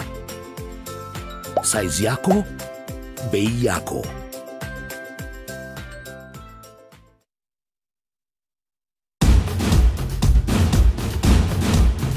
Do you think this is it, girl? No! No irritation. No irritation. We need a revolution. For the women who deserve more, Moped is now in Kenya and more than 40 countries. With its nylon-free surface, new Moped has unique softness and up to 100% protection. Your skin will love it. Geisha Shea Butter and Honey. Made with the goodness of shea butter to moisturize dry skin. Be strong and last long.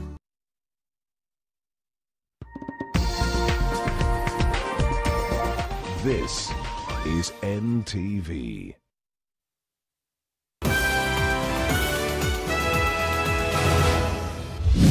Tonight, guns in transit, temperatures on the rise.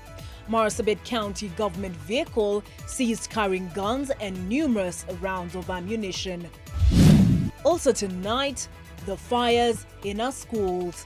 Are the teachers fanning the flames? You like to say a fire was seen here. The children are in prayer and we don't know who caused it. That is outdated. It is outdated and not intelligent. We exclusively report on COVID-19 infections among students at Nova Pioneer Tattoo City Girls. Plus, they say she was drowning in sorrows, so she opted to take her life and that of her children. Kitu kama saa 2 ndio nilisikia duru. Nikaingia ndio niliona mtoto akitambaa. Nikaona ni mtoto ninajua, sasa nilichukua mtoto. Ukiwa na shida usinyamaze peke yako. Ongea na watu na watakusaidia. The sad tale of a woman and her children in Molo. Plus, the county of Mandera is battling drought, locusts, as well as the grip of Al-Shabaab. Sometimes you feel inadequate as a leader. When you sit in the headquarters, surrounded by security, you can't move, our freedoms are curtailed. We sit down with Governor Ali Roba for a pulse check.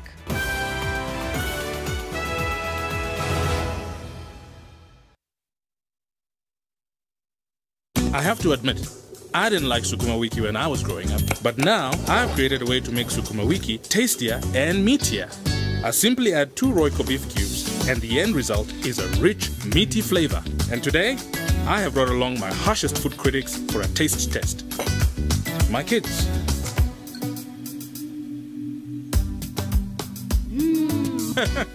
More, please! Royco beef cubes. Add 2 small cubes for a big, meaty taste.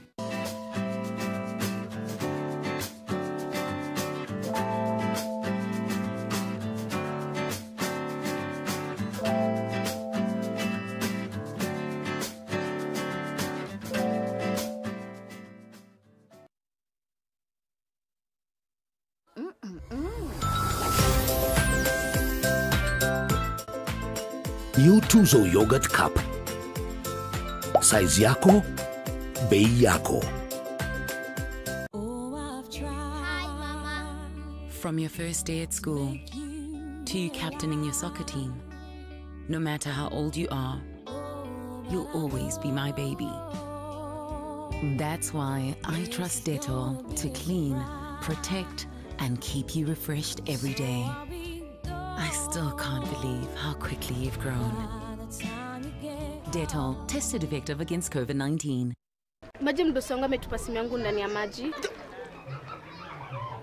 Mdosi wako kwa sawa. Venye Nkirota ameniambia ajui na akimpigia simu ashiki. Hi!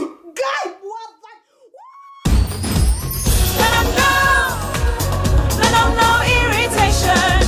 For the women who deserve more, Moped is now in Kenya and more than 40 countries. With its nylon-free surface, new Moped has unique softness and up to 100% protection. Your skin will love it. In Kenya, 1 in 2 children suffer from cavities.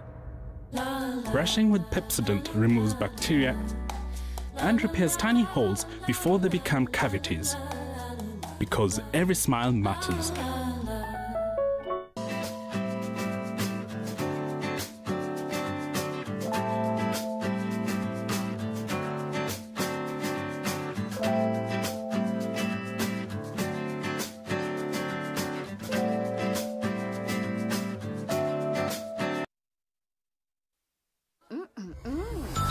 New Tuzo Yogurt Cup. Size yako, bei yako. Our guest, Esther Ngugi, is a young lady driven by sheer passion in running a confectionery business. So my mom quit her teaching job.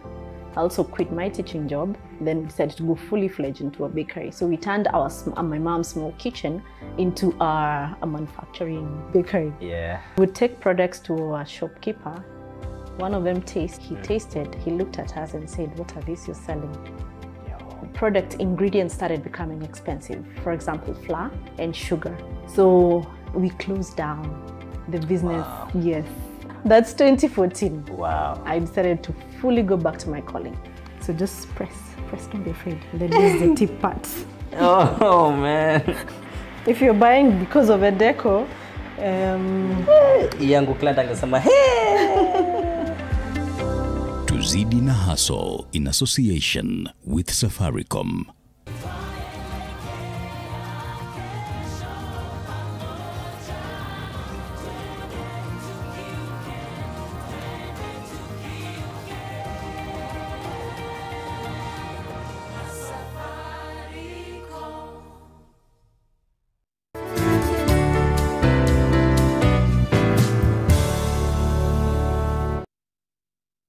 Try Panadol Advance for relief from headaches, body aches, and fever. With Panadol's Optizorb formula, the tablet gently breaks down in the stomach, quickly absorbs, and starts providing pain relief in 15 minutes. For fast and effective pain relief that you can trust, try Panadol Advance. Welcome back. Thank you for staying with us. Maria, so you find out your son is autistic. And you're dealing with so much around you from external factors, whether it's stigma from family, from the public. And you mentioned your coping mechanisms was not to own the disease. What did you say? We don't not let it control you. You kill the power it has over you. There are people at home who are probably raising special needs children. And it's not easy, I can imagine. What would you tell that mom or that family, the mother and father? The moment you notice that something is off, seek for help. Yes, too. And don't shy away. Speak up. Like for me, I chose writing. So I do, actually, that's the first time I joined Instagram. Like I didn't quite get it. I didn't understand why I have Facebook, then Instagram for photos. But I decided let's dive into this. So I started sharing our journey, the diagnosis. And with time, people gain an understanding to it. Because it's not, like I told you, it's not like a field that is well known. And the information is quite scarce. Yeah. So maybe you can tell people where to find you so they can follow you and hopefully get in touch with you. They need to. You can go ahead and tell them. Well, on Instagram, my handle is @lovepersonified_autismmom.ke. Fantastic. Yes, on Facebook, I just use lovepersonified.ke. But now on this part, let's talk about your late husband. You started in the beginning telling us the day that he passed. Yeah. So let's go back to that day. No, it's not fair to relive that day, but if you could paint that picture, what was that day like? You said you woke up normally, he did his normal routine. Yeah. Then what happened? Prior to that day in the morning, like I was telling you, he woke up, we prepared Shane. As usual, after dressing him up, the van got there. I served him breakfast. We talked a bit, like the normal stuff, like, so what are your plans for the day? We catch up a bit. And remember, I'm telling you, I was feeling very sickly. I was feeling very fatigued. Yeah. Something was just totally off. And he told me, like, at this point, like, it's so bad. He's telling me, you need to go get checked. And I told him, I'll go for a walk the following day. It was on Tuesday, on Wednesday. If I don't feel better by tomorrow, I'll go to the hospital. I knew he was going to coach kids at Sunshine. I see. I don't know what changed, because along the route, he decided to go to KCB. He used to play for KCB rugby. Okay. So he went for training. While at training, because he hadn't trained for 3 weeks, so he shows up for training after 3 weeks. Trains, and halfway through, he started complaining of heart palpitations and feeling dizzy, so he had to leave the pitch. Okay. And the management told him, like, you have to go to the hospital. I told them, no, I'm fine. Like, it'll just wear off. Just give me a few seconds. I settle down. I'll be fine. Oh, no. And when he thought he was fine, they kept on insisting, like, are you sure? So he just told them, just give me tea and chapati. That was actually his favorite snack. Just give me tea and chapati. And they thought he'd be fine after that? No, like you see, he hasn't been for training like, in 3 weeks. Yeah. So they have a lot of catch up to do. So they talked and talked. I think at some point it even escaped their mind. Because if it was his former team, they would have called me. But see, he was still relatively new here. Okay. Yeah, so when he said he's fine, it's like, They let it go. Yeah. So when he left that day, we usually say he went to tell them goodbye. So he left with a teammate of So he dropped him at Karen, all the way from KCB. Okay. So from Karen, he took a matatu from Galleria to Karen Shopping Center, and Karen Shopping Center to our place Ngong. Okay. And when he got home, I usually say God brought him home in time for him to die. Because Grace, he just rang the bell. And then? I remember the first time he rang, I didn't hear it because I was asleep with Shen. So the second time, like, I just rushed to the door to open because it's not nice. Someone has like had a long day, then you're keeping them waiting. Yes. And when I opened the door, he just like bent a little bit because he was taller than I am. He just looked at me in the eyes, he smiled. He knew I was asleep because anyway, you can see Shen sleeping. Okay. So he just went to our bedroom, changed the clothes he came with from outside, and came to the sitting room. So actually, by the time he was passing where I was seated, he was going to plug his phone in. Something he does. It's routine. Yeah, it's routine, yeah. So when he went to plug in his phone, what I remember hearing is something falling down. Then shortly afterwards, I felt this sound coming out of him. And I can't even give it a name. It's something that whenever that sound came out, he was having nightmares. And it's something that didn't happen quite a lot. Say 3 to 4 times. A sound like he can't breathe or he was in pain? What kind of? Just it's so disturbing. It's like growling. It's like, I don't know, a bit of an animal. It was something quite disturbing. Actually, that is what caught my attention because when an object falls, it's like someone can even pick. He's there. Then when the sound, actually, that is what caught my attention. So when I turned, one of his foot was already on the chair. Like, I think he just stepped on it. Normally, it sits on his foot. So when the leg was just there, so he's standing. His hands are in the hair. So I noticed like the phone actually slipped because it's like somewhere there in between the cushion. So I asked him, like, at first I thought it was a prank. So I told him, Han, Bedik to see Fanny. Stop. Yeah, stop it. I remember I held him and I told him like, I'm going to put you in a recovery position. So help me. Like, you know, that time I'm communicating as if he can hear me. So subconsciously, I'm taking through. It's like, I'm going to put your foot down and I'm going, like, I want you to help me, like, get you down. To shuke tu pole pole. Then I'll go to my neighbor's place. I'll run to Mama Sami, wakuja tusaidie tukupeleke hospitali. He's not responding, but you're speaking to him? Yeah, so actually when I touched his hands, like they easily moved down. So I didn't quite understand why they were still in the air the entire time. So when I put him down, I just took a cushion from the seat. I supported his neck because he's really heavy and he's very tall. So I can't lift him or like put him, like stretch him on the floor alone. So I left him because I put him like somewhere down here. His head is leaning on the cushion. Okay. So I rushed to call my neighbors. When they came back, I was actually, funny thing, I was the one who was giving them instructions, like, we have to clear the space so that he doesn't hurt himself. So I moved the tables. Okay. So they're the ones who stretched him down. We started first aid. And they started fanning him. I told them, I know, this is off, because he's still responsive. The sound is still coming out. I see. Then from there, I'm like, just give me a moment. I need to figure out, like, whatever you're doing, we're doing it wrong. Like, there's something you're supposed to do. Did you think of calling the ambulance? No, my neighbors at the time, by the time I was rushing to call Masami, the husband was already, he had just arrived home from work. Okay. So she's the one who went to liaise with the neighbors to call the ambulance. That time St. John is not even going through, so we had to use King David. It's a local hospital, and the roads were horrible. Oh, no. So every time they'll try using a route they're familiar with, they'll find like maram had been poured. It was just bad. Yeah. So as we were waiting for them to come, that's the time my other neighbors are helping me with the first aid. So we're talking through it, I'm telling them, I don't think you're supposed to be finding him. So within that time, I remember, I have a memory. What happened? When my neighbors got there, one of them asked, like, do you have a medic in the apartment? So one of the people who responded first was like, my wife works in a hospital setup. So he went and called her. And I think when she got there, my neighbor knew Tony was transitioning. We didn't know. So you noticed she's opening. She saw him. She knew this guy is transitioning. So she started opening the curtains. And at that time, I'm getting very irritated because for me, it felt like it had been over an hour when you're waiting for the ambulance. Of course. So my neighbor, Baba Sami, looks at me, he's like, "Ay, ama tumchukue tumpeleke na gari yangu." I'm like, it has taken long, twendeni. Then my neighbor, the lady, she's like, the condition is in, he cannot be moved.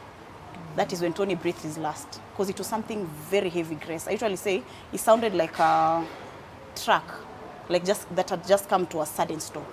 Still, like it didn't hit me that he was gone. That's a sound you'll never forget.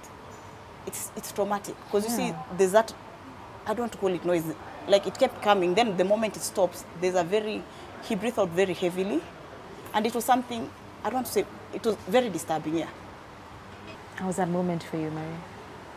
Grace, it was shocking. Like, how do you just die?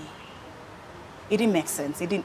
I had a lot, because we are really struggling. Like, first, there's the first fear that gets in my head. Like, you've left me with a child, a special needs child. Like, you are literally our anchor. So you're already thinking of the bills. You're already thinking, like, how am I even supposed to readjust to life without this person? Because we started dating so young. We were, I think, 20. Like a whole decade. Then, like, is this it? Because at the time, we were even planning for a wedding. So, like, all those thoughts are just coming in. You know, like, everything is just coming all at once. It was overwhelming. Tell us today why you're sharing this story. For people that are watching at home and will hear your experience, what would you like the outcome to be of you sharing your story? Whenever you start encountering these things, seek for help. Don't ignore it. Don't sweep it under the rug. How would you like to remember Tony as we finish? I choose to remember the good side, Grace. I had an amazing, amazing man. Like, he was a good man, a kind man. Grace, I choose to celebrate him. The man that he was an amazing, amazing father. He was a good person. As a person, he was an amazing sportsman. He was a good friend. He's the kind of a person who used to show up. And that is how I choose to remember Tony. Because he'll always be the love of my youth. And he's the father to my child. And you, how are you doing? Losing your husband and then being accused of, if there's any foul play involved, it would have been, I guess, identified by the medics or the police. That hasn't yet. How have... No, the postmortem report came out. They said he had a heart defect. And it's something that started showing back in 2018 because he had been hospitalized for 4 nights, 5 days, 4 nights, about the same thing. And other than that, the postmortem said it was fine.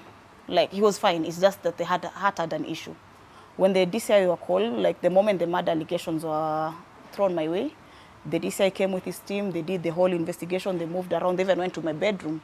They asked me to take them through the steps, like, what does he do, like, when he gets home. They found nothing. They even told us the body was in good shape. So are you at peace? So much peace. Grace, I lost my dad in December.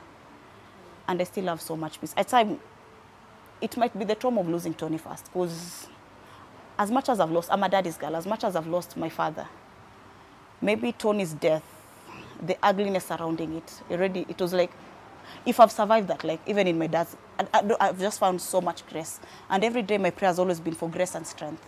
I keep telling God, as long as you give me grace, as long as you give me strength, and open up my ways, I will work for this child. I'll never burden anyone, because I know what it feels like to be called a burden. And I never want my child to be termed as a burden to someone. So as long as you give me that, I'll work for this boy. We wish you all the very best, you and your son. May this year be an easier one and more grace to you and your family. And to you at home, thank you for making time for us. Thank you for staying with us.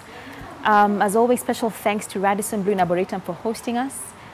Do stay safe, stay well, stay hopeful, and we'll see you again next week.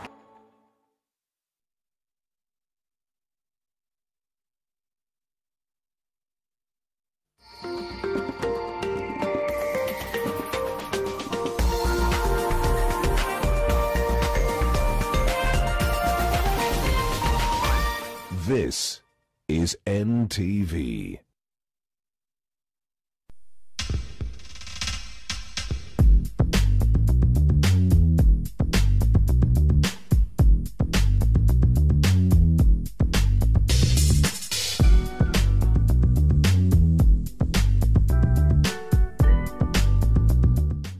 Vile Mike nifanua movie na futa, alibambika yake yote kupata discount ya GoTV Max.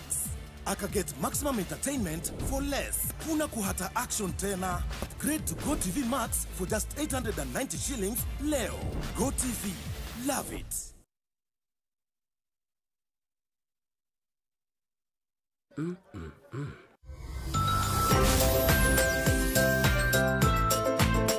New Tuzo Yogurt Cup. Size yako, bei yako. Breaking news from Molfix. Let's see what they're developing right now. Molfix, that is just for me. It really feels very comfy. I don't have to stop playing. Molfix pants fits me perfectly. An invention from Molfix just for your baby. Molfix pants with anatomic fit technology.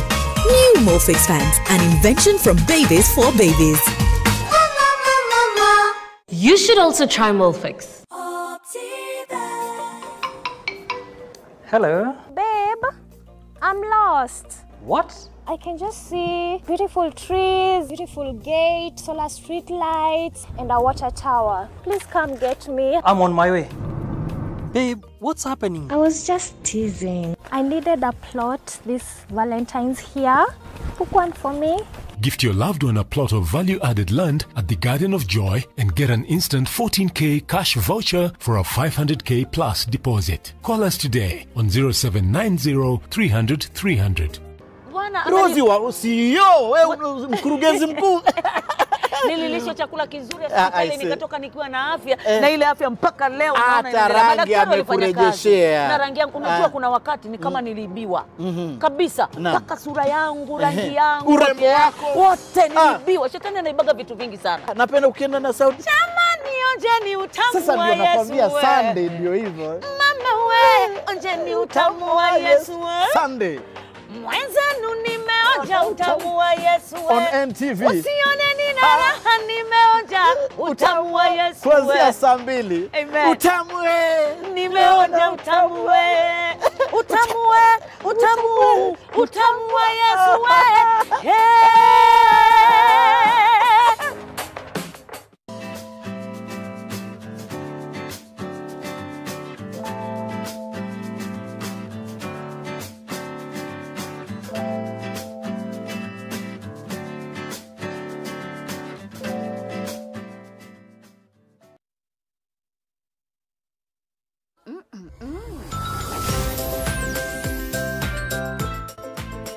New Tuzo Yogurt Cup. Size yako, bei yako.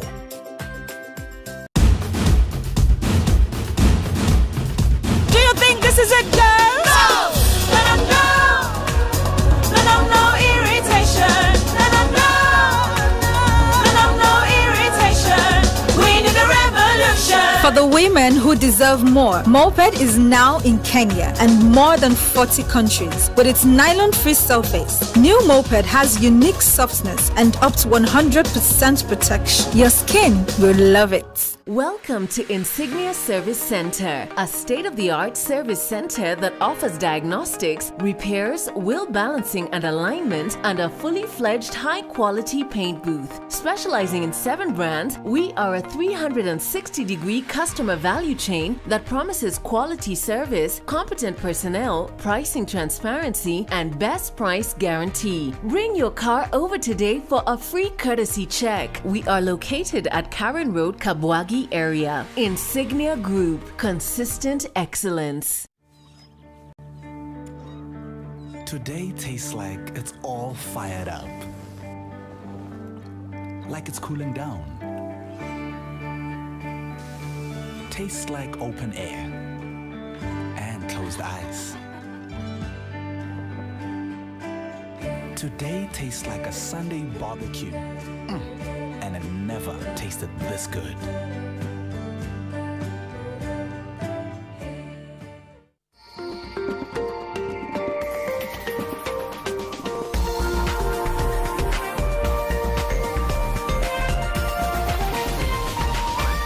This is NTV.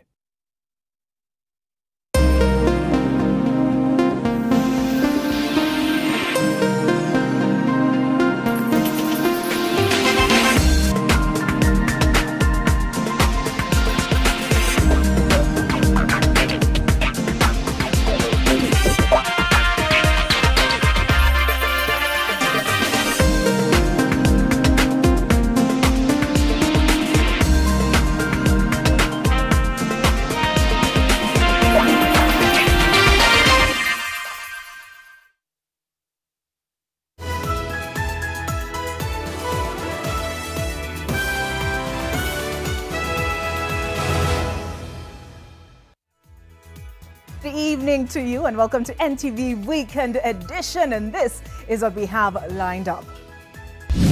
Tonight, guns in transit, temperatures on the rise. Marsabit County government vehicle seized carrying guns and numerous rounds of ammunition.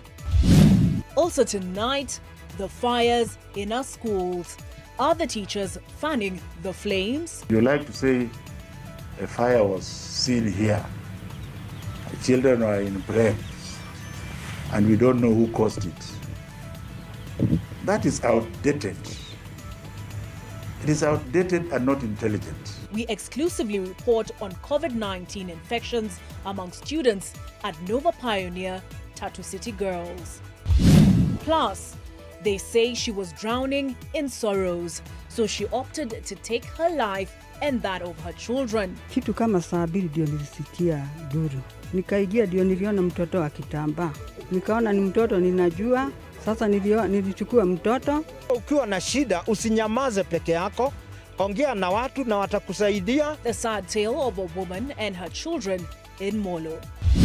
Plus, the county of Mandera is battling drought, locusts, as well as the grip of Al-Shabaab. Sometimes you feel inadequate as a leader. When you sit in the headquarters, surrounded by security, you can't move, our freedoms are curtailed. We sit down with Governor Ali Roba for a pulse check.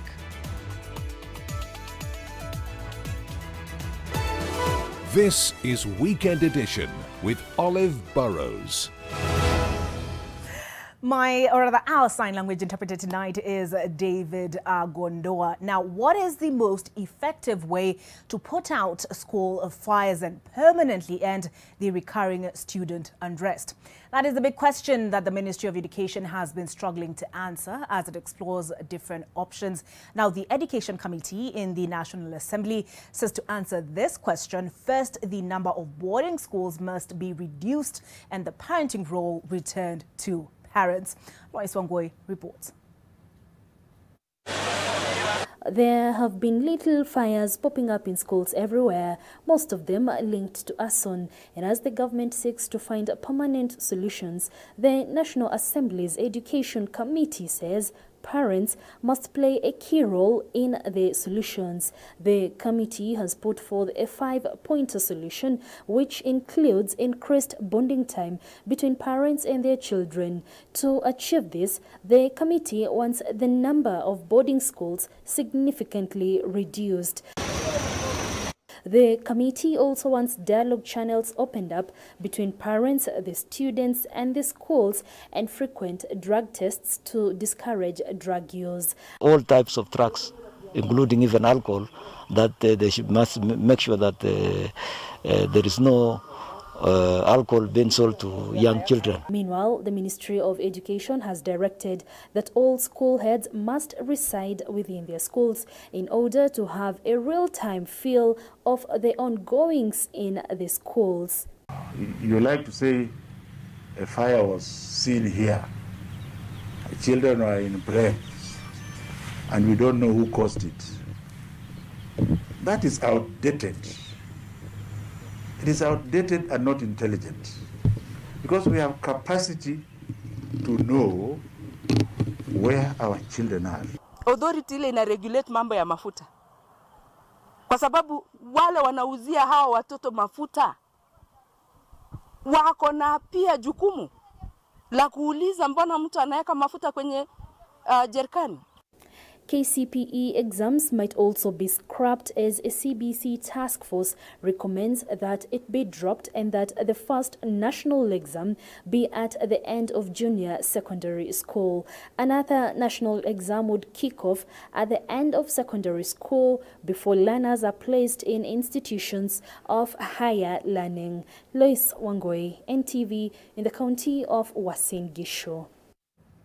From matters education now to matters presidency, and Deputy President William Ruto has warned that President Uhuru Kenyatta will not endorse opposition leaders in their 2022 presidential bids. Ruto says the senior politicians who are currently banking on Uhuru's endorsement by supporting the Building Bridges initiative are in for a rude shock. The push to change the constitution through the Building Bridges initiative is fiercely taking the route of 2022 succession politics. Deputy President William Ruto has chided senior opposition leaders whom he claims are eagerly waiting for President Uhuru Kenyatta's 2022 endorsement. after being incorporated in the Jubilee administration. He says the move is unachievable. Wakati Uhuru Kenyatta alikuwa anawahitaji amukukuweko. Ati mnangojea 2022. Yule mlimpinga 202. Yule mlimpinga 2013. Yule mlimpinga 2017. Ati hawaendosi nyinyi. Mnapaswa kupimwa akili, my friends. But on the other side of the political divide, leaders allied to ODM leader Raila Odinga, who were drumming up support for BBI in Turkana County, say DP Ruto is not a threat. Hakuna mtu aliendorse baba 2007, hakuna mtu aliendorse baba 2013, hakuna mtu baba aliendorse 2017. Na sasa Uhuru anaenda kuretire. Sasa William Ruto na hiyo ni mboga. Hiyo ni mboga ya dakika 16. Hiyo si ni sasa. On his part, ANC leader Musalia Mudavadi maintains that Odinga's time for the presidency is over. Tunamwambia sasa, ndugu, waacha na sisi sasa tujaribu risasi yetu. Mimi bado niko na marisasi kadhaa. Yako ilikuwa moja. Lakini saa zingine tunaona dalili ni kama anaanza kusema waacha ombe bunduki ya mwingine tena afyatue wengine. Odinga himself has avoided the 2022 presidential debate, choosing instead to focus his energy on pushing the BBI agenda, which is dividing politicians across the country. Tukiwa mahaslas hatuna kabila, tunaongea sauti moja ya kukuza uchumi kutoka chini kwenda juu. Wale watu wa wheelbarrow wanatembea, mtu anakuja na chopa, anashuka, anaingia ndani ya V8, anatembea, akifika kwa baraza, anapanda juu ya wheelbarrow. Wajinga ama si wajinga? Hiyo ni kujaribu kupumbaza vijana. Wanaleta mambo ya upuzi ambayo haina maana. BBI proponents will now need at least 24 county assemblies to pass the BBI constitutional amendment bill to pave way for the referendum. Vincent Oduor, NTV. A woman and her daughter drowned in the waters of a dam in Ndimu village, Elbagon, on Friday night. Her other child survived the incident. Residents suspect it was a case of attempted suicide after the woman fell out with her husband and returned to her parents' home. Rose Wangoi has more details. The tragedy that struck Friday night was manifest in the deep cries and disbelief among residents of Ndimu area in the outskirts of Elbagon, Nakuru County. A 36-year-old woman went to the water body alongside her daughter and son with the intention to cut short their lives. She and her 10-year-old girl drowned in the 8 p.m. Friday incident. Residents who live near that dam say they heard screams of a crying baby, that of the 3-year-old boy. Duru kidogo tu, nikafikiri ni watoto tu wa neighbor wanalia. Nikasikia inaongezeka. Hapa nilikuja tu peke yangu. Nikaona geti imefunguliwa.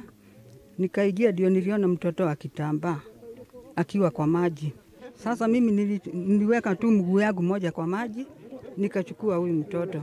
Nikaona ni mtoto ninajua, nikamfalisha sweta yangu na nikaenda kwa neighbor tukasaidia. Divers who responded were able to retrieve the body of the mother Friday night, while that of the young girl was retrieved Saturday daytime. Lakini nikiangalia kuna mashida kwa sababu sasa hatuna madaiva. Instead ya maofisa wa serikali kutumia pesa vibaya kwa njia zingine ambazo si mzuri, kuja kwa society, chukua community, hata kama ni hapa Ndimu ama tuseme Moro Atiraj, uchukue vijana hata kama ni 10, peleka training, wapate maarifa, atungekuwa tumekaa hapo hiyo masaa yote.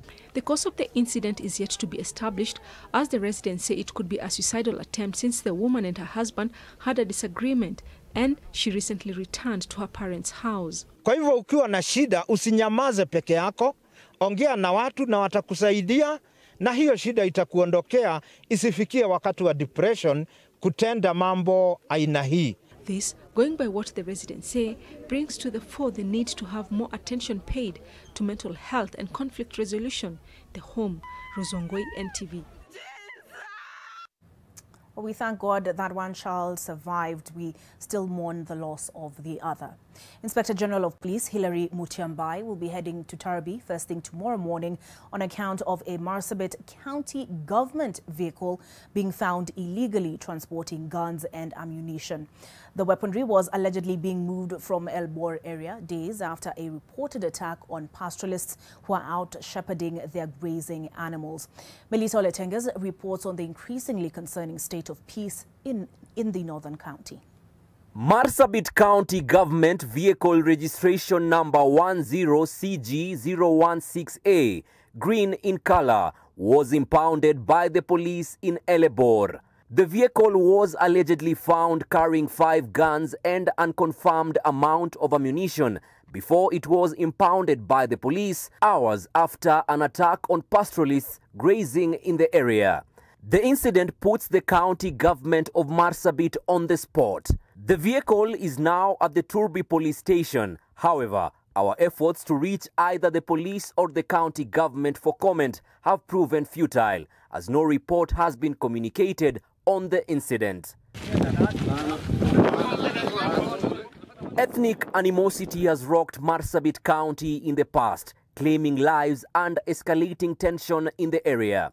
While the conflict has been reported to be politically motivated over the decades, the government's action, which some claim is insufficient, has seen some of the leaders threaten to take matters into their own hands. The elusive peace in Marsabit County is driven by territorial expansion between neighboring communities and conflict over pasture and water, with rivalry between the Gabra and Borana communities. In the recent weeks, political leaders from the conflicting communities have held press conferences where they have made accusations, many of which are grave but unsubstantiated, and also issued threats to take action themselves by, for instance, arming their people. This has raised questions of the latest incident is the fulfillment of these threats. While 5 people have been arrested over the matter, police in Turbi have remained mum on the Saturday seizure, but the gravity of the matter has now drawn the attention of the Inspector General of Police Hilary Mutyambai, who is set to visit the area Sunday morning. Melita Oletenges, NTV. Just to give you a little background on that story, 2 communities, the Borana and the Gabra, have been at loggerheads recently over spate of cattle rustling. The Borana accusing the Gabra of being behind the attacks and accusing the cabinet, unsubstantiated, I have to say, the cabinet secretary for Treasury for being behind those attacks and seemingly for abusing his power by forcing the hands of the police not to investigate those incidents. But those on the other side say that is not a fair statement. That is the Gabra. They say they too have been attacked and have called for an apology to be made to the Cabinet Secretary for Treasury, Ukur Yatani. If you will recall, there have been demands that the police get involved. We hope to see that the Interior Ministry gets on top of that situation. Now, the world has been observing a day of zero tolerance for female genital mutilation. And although Kenya has a law that prohibits the practice and sets a deadline to eliminate FGM by 2022, incidents of FGM have increased during the pandemic. Married women are also opting for FGM voluntarily, a trend that threatens to undermine the gains made in the fight against a practice that violates the rights of women and girls to health, security, and physical integrity. Now, Bridget Ngana will be bringing us that report after this break.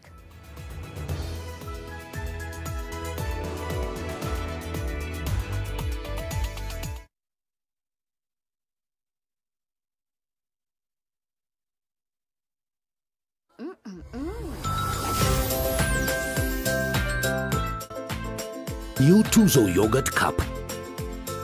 Size yako, bei yako.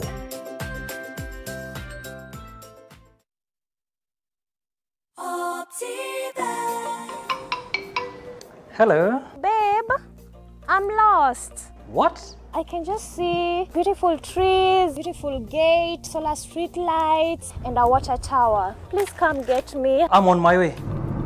Babe, what's happening? I was just teasing. I needed a plot this Valentine's here.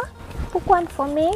Gift your loved one a plot of value-added land at the Garden of Joy and get an instant 14K cash voucher for a 500K plus deposit. Call us today on 0790 300 300.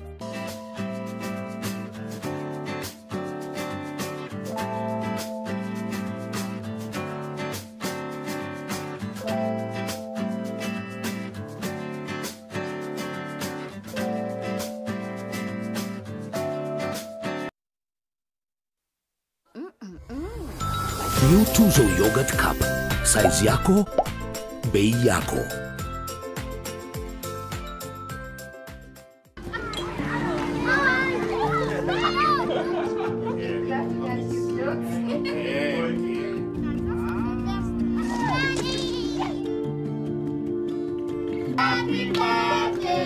How are you? Fine. What are you doing? Candice, what's that? I brought you a small bonus. Bonus for what? Daddy said you helped us get a house, a car, and Mommy's business. But I only helped them get the loans. You did more than that.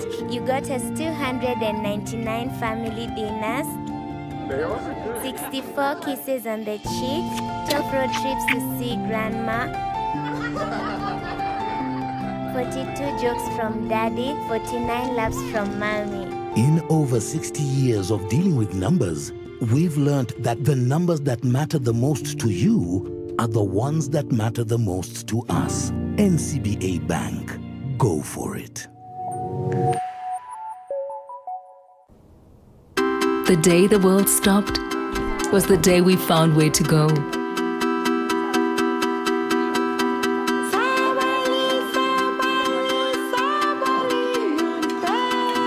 From now on, we are not going to leave anything on our plates, because we've learned to savor the moments that were always there, and they never tasted this good. Rozi wa CEO, wewe mkurugenzi mkuu. Nililishwa chakula kizuri hospitali nikatoka nikiwa na afya na ile afya mpaka leo naona hata rangi amekurejeshea. Na rangi yangu unajua kuna wakati ni kama niliibiwa kabisa mpaka sura yangu, rangi yangu, urembo wako wote niliibiwa. Shetani anaibaga vitu vingi sana. Napenda ukienda na sauti. Jamani onjeni utamu wa Yesu. Sasa ndio nakwambia Sunday ndio hivyo. Mama we onjeni utamu wa Yesu. Sunday. Mwenzenu nimeonja utamu wa Yesu. On NTV. Usione nina raha nimeonja utamu wa Yesu. Kuanzia saa 2. Amen. Utamu we. Nimeonja utamu we. Utamu we. Utamu. Utamu wa Yesu we.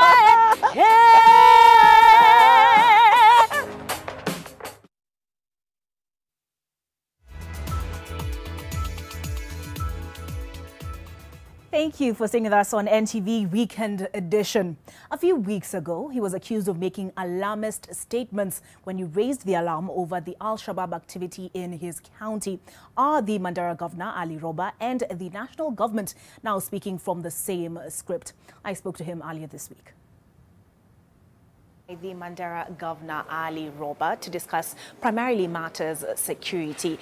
Now, you were quoted as saying that the Al-Shabaab have control of about 50% of your county roads. An allegation the government described as alarmist. Have they since engaged you on that subject? You know, despite the statements made, the reality of the challenge is glaring. So we've agreed, and the interior has really responded very swiftly to the outcry. And for the last 2 weeks, what we are seeing on the ground is extremely promising. And without giving a lot of details in terms of what is taking shape, but there is very positive response on the ground and strategic, not only just positive, but a bit different from the traditional responses that we've had before. We're optimistic and just pray that it's going to be sustainable. One of the things we hear a lot from the security agencies is that, to quote a security expert, it takes a network to fight a network. And there have been claims that the locals sometimes harbor this criminal element. What do you make of those allegations? That is far from the truth. The reason why I say probably is not true is, you know, you've seen what terror is doing in Somalia. and devastation after devastation. If governments can't fight terror effectively, expecting communities to do it on their own and improve is really a little bit of too much of expectation from the community. But community has a role to play, definitely. So has it been a question of mistrust, and has that mistrust sort of been engendered over a period of time? I think, as I've mentioned, there's a bit of disconnect with the relationship between the community and the security actors, and that disconnect has created a situation of mistrust, which has created an opportunity for the Al-Shabaab to penetrate.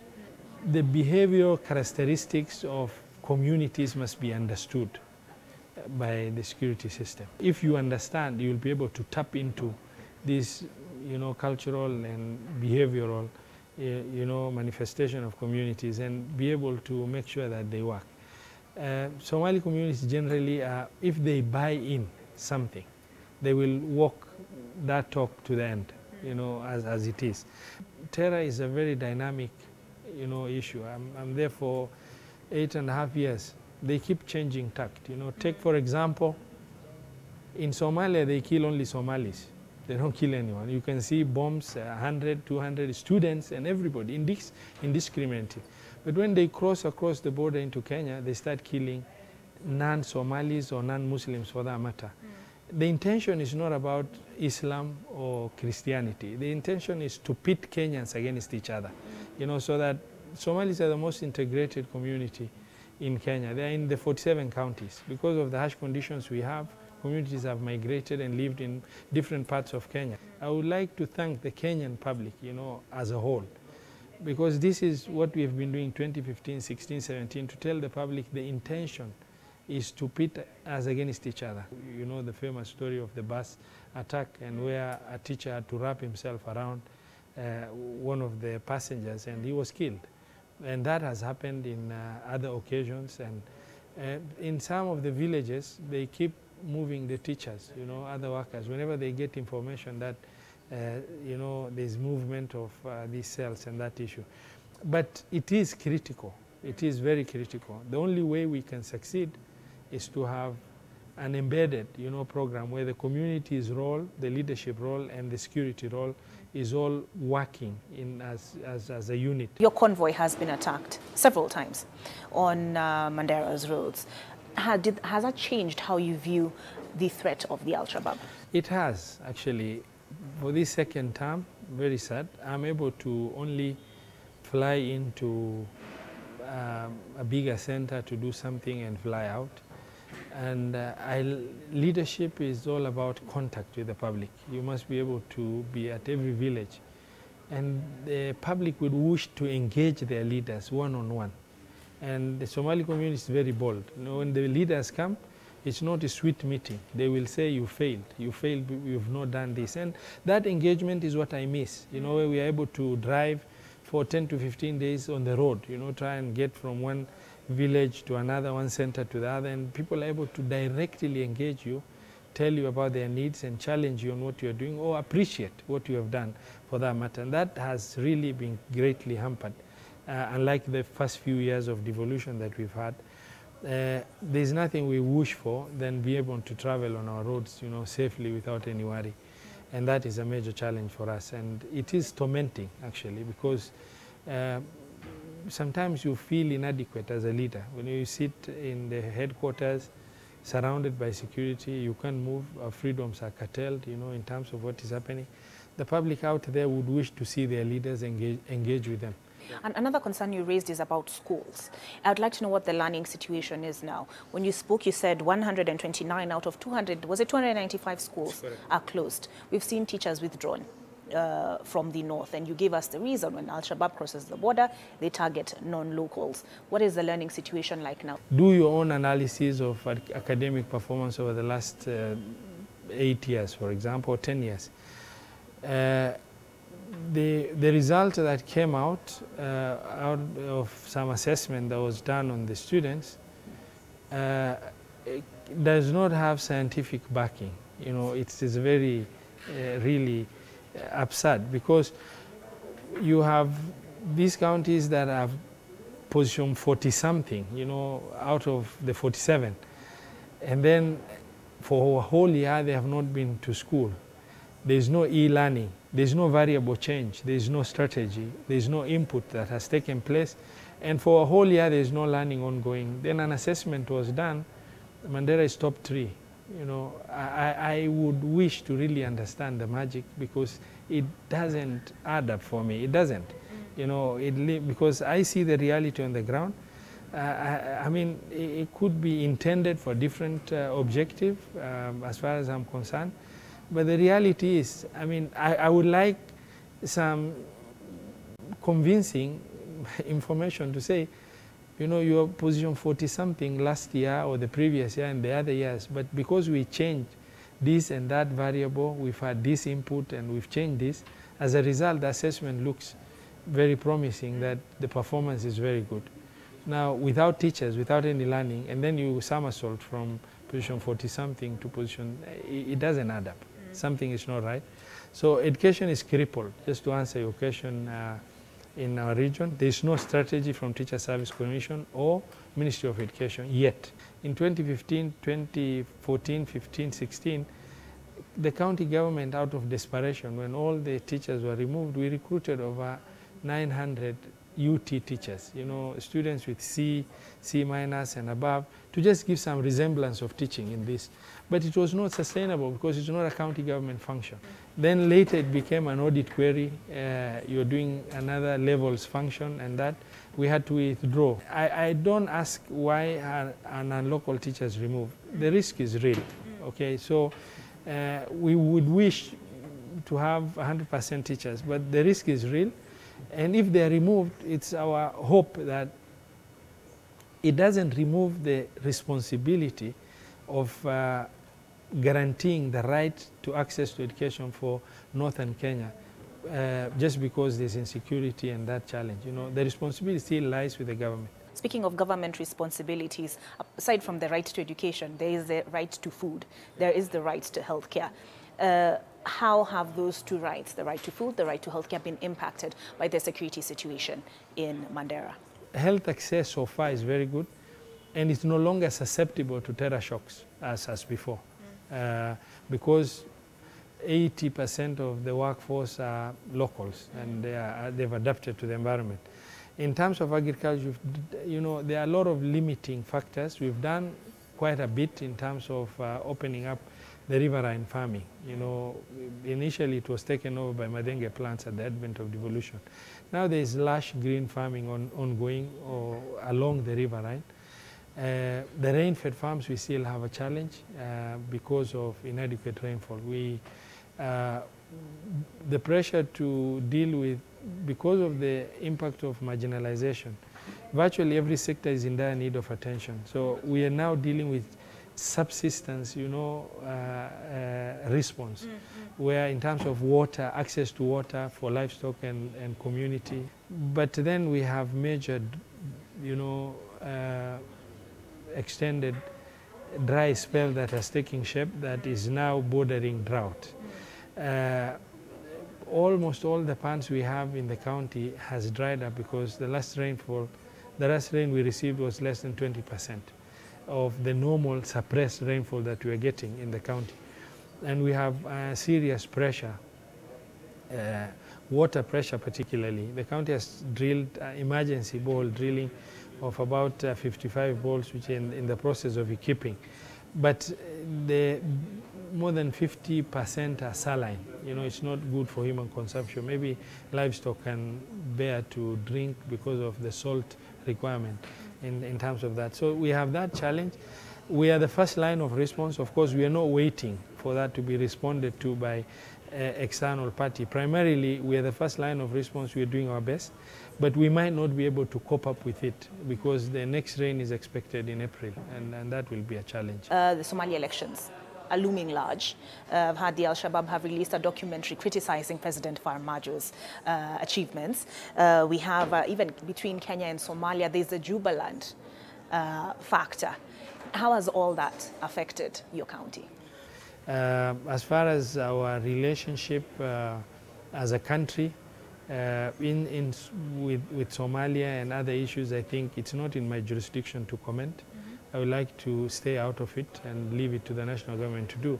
But in terms of the impact of the stability of Somalia against the neighboring counties, in terms of socio-economic relationship of the population, we are feeling it. It's really tough. It's our wish that Somalia realizes that if Somalia stabilizes, the beneficiary number one of that stability should be Kenya, and not other foreign, governments, because, a friend in need is a friend indeed. If at the moment of Somalia's dire need, support, times Kenya has come up and really put everything on the line. My hospitals, my schools are supporting children from Somalia. My hospitals are supporting population from Somalia. We've never turned them away because of that neighborliness and the community of nations responsibility that we have, as a subset of the government of Kenya, as a county government.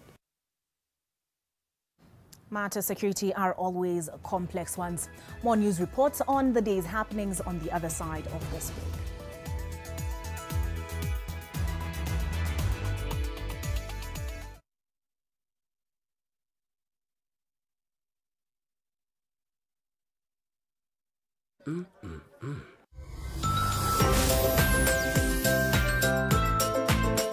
New Tuzo Yogurt Cup. Size yako, bei yako. We are here today to pay our tribute to Dudu. Dudu was full of life. He bit, stung, and made people itch at his own will.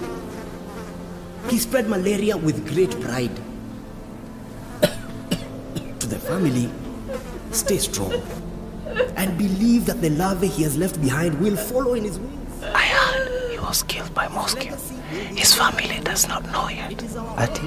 I said he was killed by mosquito. Mosquito kills mosquitoes, cockroaches, and all household insects. Kufedi! A product of Osho Chemical Industries.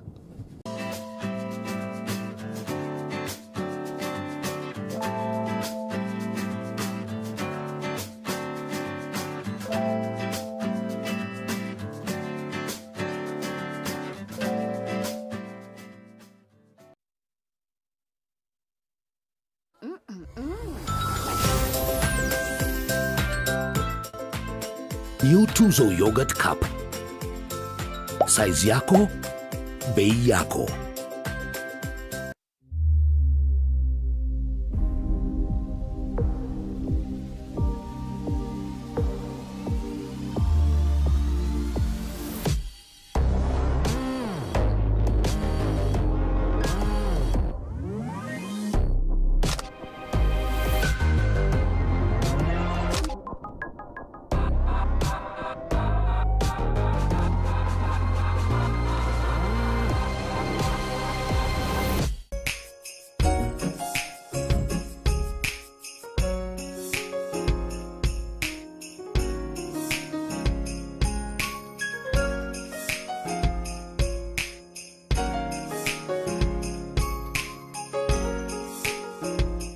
Trust Dettol to clean, protect, and keep you refreshed every day. I still can't believe how quickly you've grown. Dettol, tested effective against COVID-19.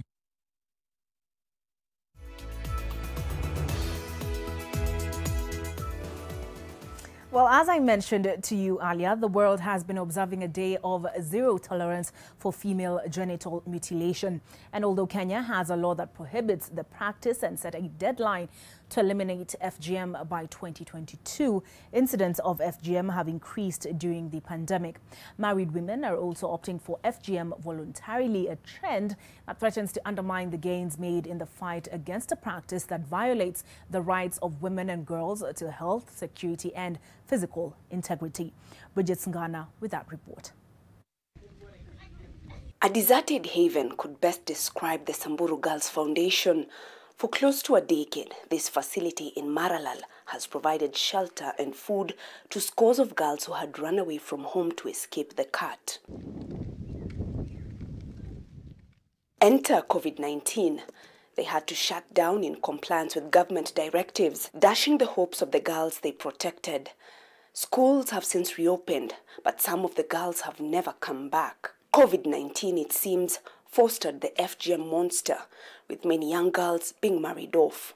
I've rescued almost 10 girls around the county, and these are girls who've basically been referred to me by well-wishers and volunteers at the community level who just call and say that there's a girl here who's married off.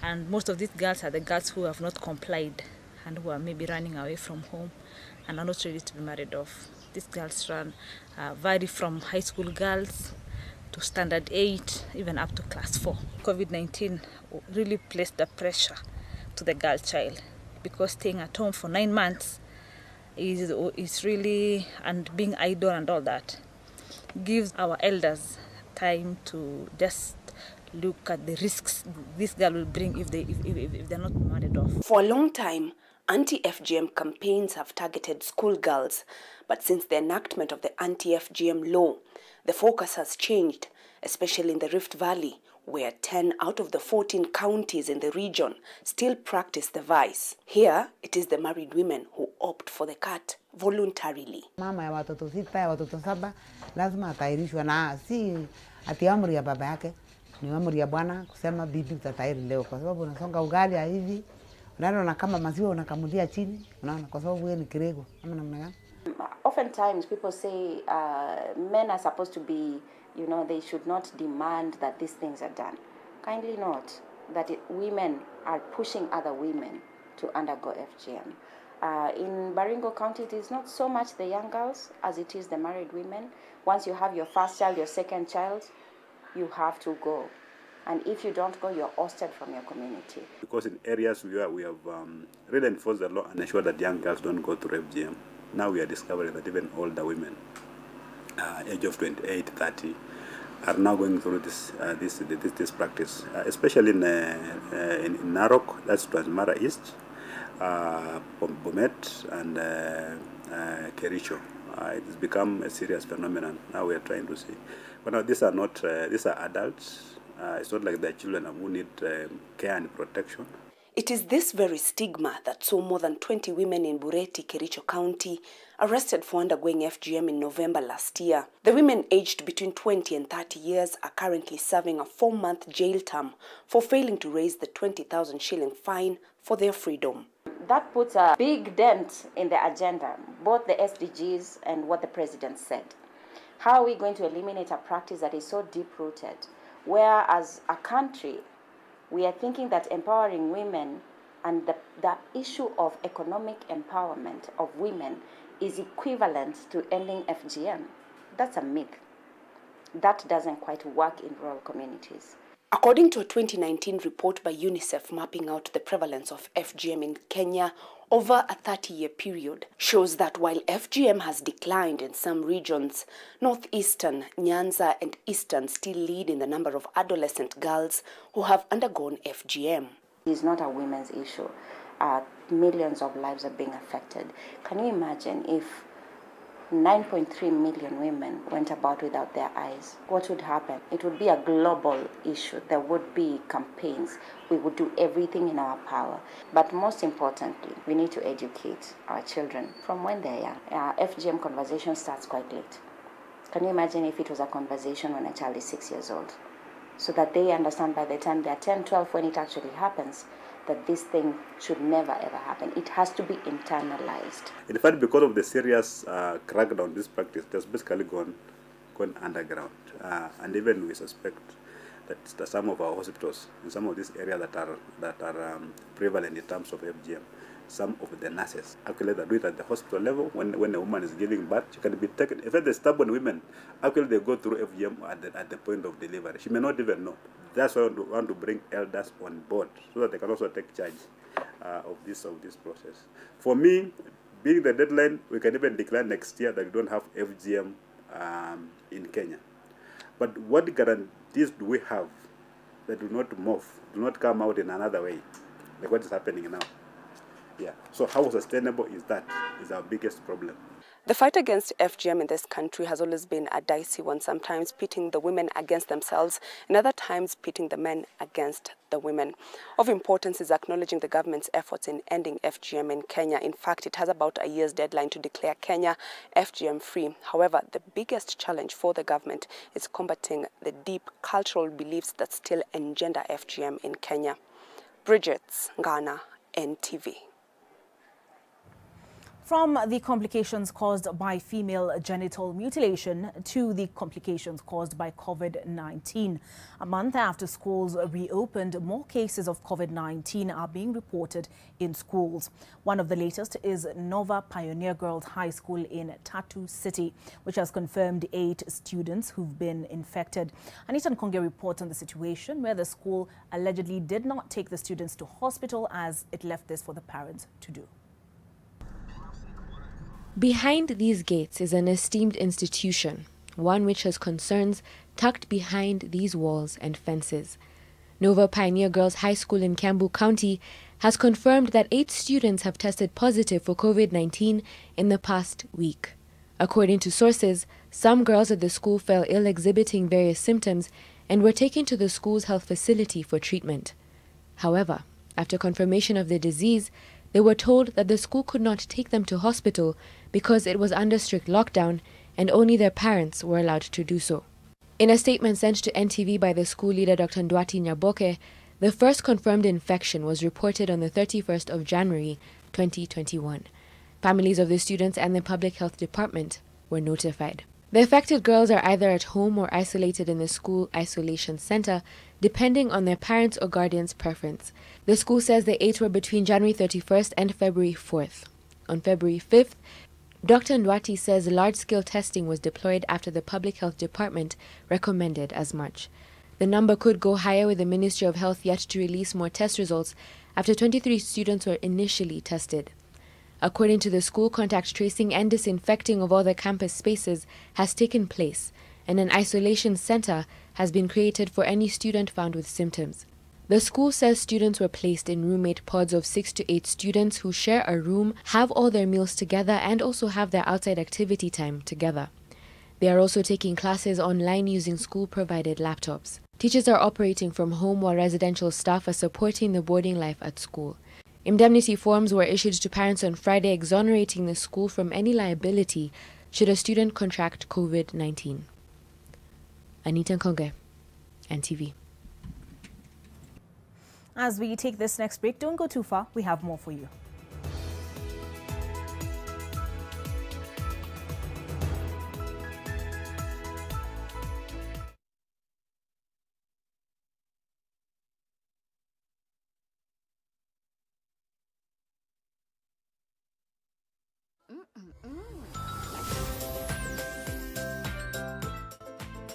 New Tuzo Yogurt Cup. Size yako, bei yako.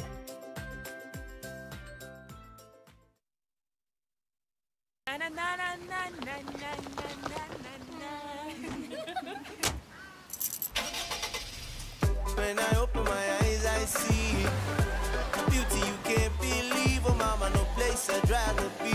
Kamasi Kenya. Duniani hamna kama we, nothing better. Si unapendeza. Let the sunshine over you, my love. Your sounds heal my soul. Nothing better. Kenya unapendeza.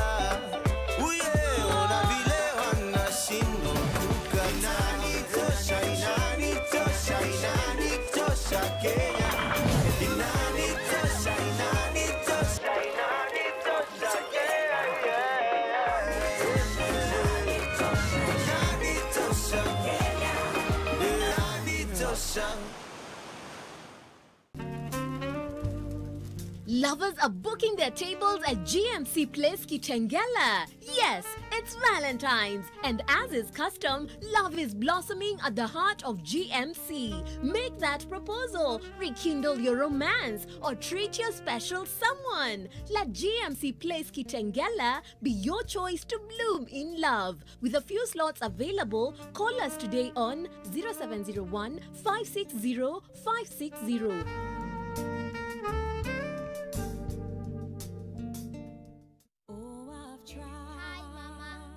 From your first day at school to you captaining your soccer team, no matter how old you are, you'll always be my baby. That's why I trust Dettol to clean, protect, and keep you refreshed every day. I still can't believe how quickly you've grown. Dettol, tested effective against COVID-19.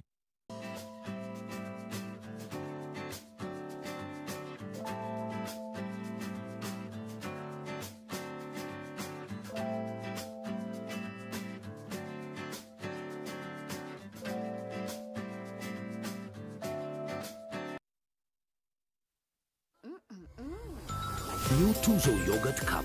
Size yako, bei yako.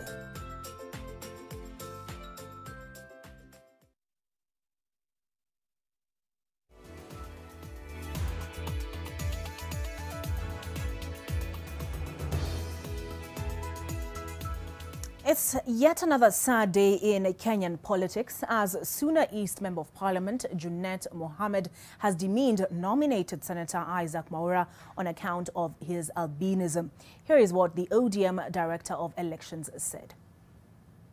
Hata na mtu mwingine ambaye mimi nilikuwa nafikiri ni mlemavu, kumbe yeye ni mzungu ambaye sasa tunataka katiba ibadilishwe, wazungu yote wakuwe kama walemavu. Huyu mtu anaitwa Isaac Mwaura. Mimi nilikuwa nafikiri yeye ni mlemavu ambaye inafaa saidiwe, kumbe yeye ni mtu ambaye ni mzungu ambaye ni nyeupe tu. Sijui alipaka hii kala ya kuimpeach, ndio inaitwa hii bleaching. Akamata bleaching ili apate nomination kwa hivi. Kwanza alipata kwa ODM, then baadaye akaenda kwa Jubilee, sasa ameenda kwa Wilbaro kutafuta sijui safari atapaka rangi gani tena kwa vuli ili apate kwa hiyo. The legislator, to whom issues on toxic speech are not new, is likely to face some legal action on this. The National Cohesion and Integration Commission condemns these utterances by Junet Mohammed, making fun of Isaac Mwaura's disability. Such utterances are demeaning to persons living with disability and, if left unattended, may trigger divisions between persons of different colors. The commission is considering the matter with the view of taking appropriate action. The National Council for Persons with Disabilities says it will also issue a statement on the same, and we are also monitoring to see if other agencies such as the Ethics and Anti-Corruption Commission will also take action. Such a shame. I think it's possible to make your point politically without having to resort to insults. What say you? The handle is at NTV Kenya. Mine is at Obarus, and that is on Twitter. Ida Weringo with the sports on the other side of this break.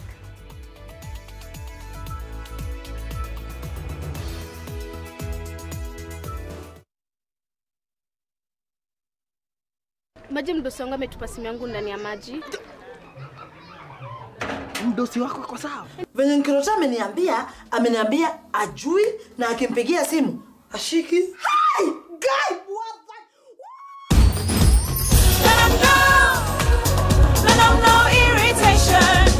For the women who deserve more, Moped is now in Kenya and more than 40 countries. With its nylon-free surface, new Moped has unique softness and up to 100% protection. Your skin will love it.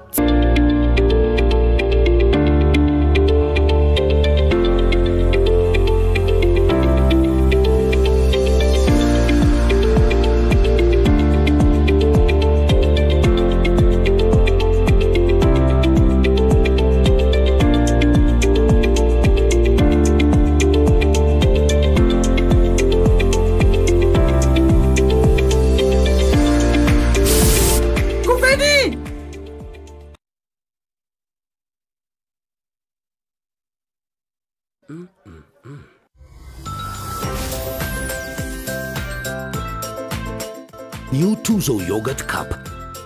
Size yako, bei yako.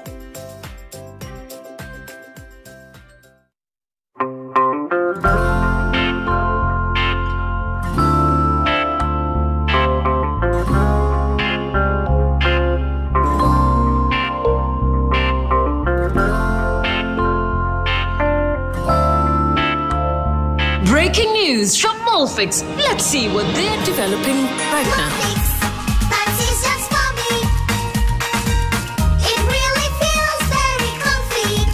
Molfix pants with anatomic fit technology. New Molfix pants, an invention from babies for babies. You should also try Molfix. Hello. Babe, I'm lost. What? I can just see beautiful trees, beautiful gate, solar street lights, and a water tower. Please come get me. I'm on my way.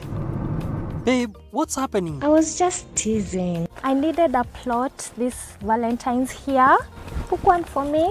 Gift your loved one a plot of value-added land at the Garden of Joy and get an instant 14K cash voucher for a 500K plus deposit. Call us today on 0790 300 300.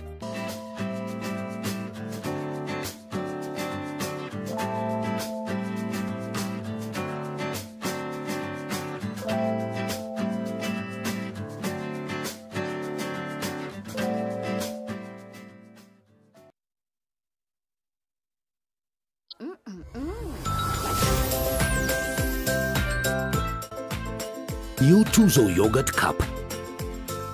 Size yako, bei yako. Rozi wa CEO, wewe mkurugenzi mkuu.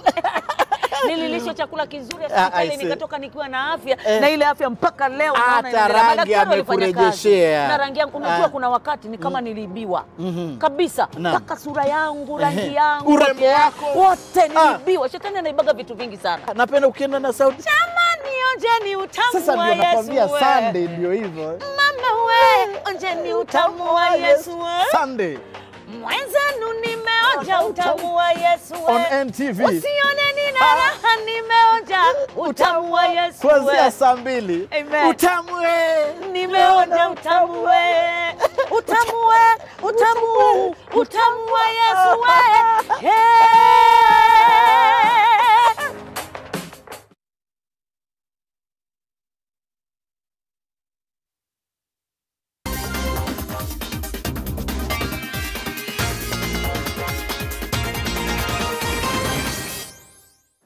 Great. Time for the latest in the world of sport. And World 800 meters bronze medalist Ferguson Rotich provided the highlight of the third and final leg of the Athletics Kenya Relay Series at the Nyayo National Stadium. Rotich saw off Commonwealth 800 meters champion Wycliffe Kinyamal to win the men's 800 meters in 1 minute 45.6 seconds. African 1500 meters champion Winnie Chebet beat Mary Mora into second in the same discipline with a time of 2 minutes 3.72 seconds. National 400 meters champion Mora would shine in her specialty, though, clocking 52.63 seconds to win the event. After the third leg, the athletes now turn their focus to the World Relay Championships national trials due March 26th and 27th at Nyayo National Stadium. The event will see a team selected to represent the country at the World Relays in May in Silesia, Poland.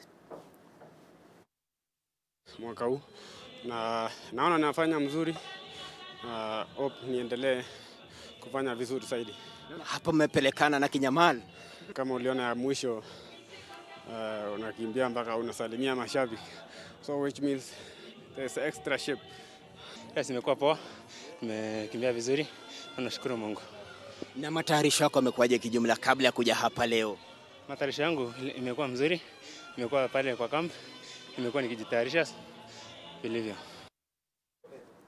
Second place, KCB ensured they kept up the pace with league leaders Tusker after a 1-0 win over Vihiga United, beg your pardon, in the Football Kenya Federation Premier League. Samuel Mwangi with a decider in the 81st minute. Meanwhile, Kariobangi Sharks lost ground following a 1-0 slip-up to Bandari.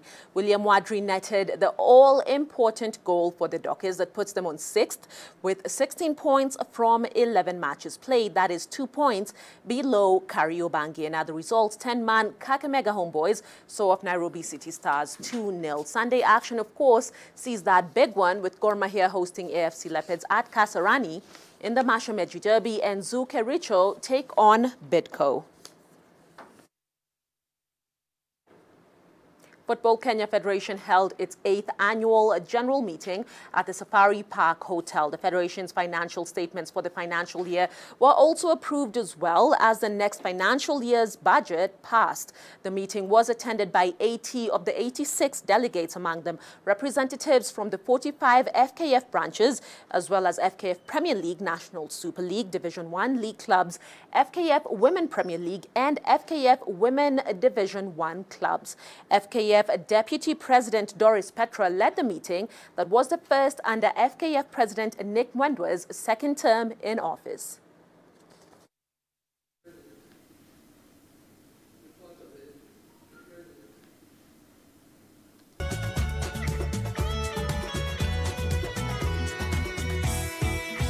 In every county, every sub-county that will be in place,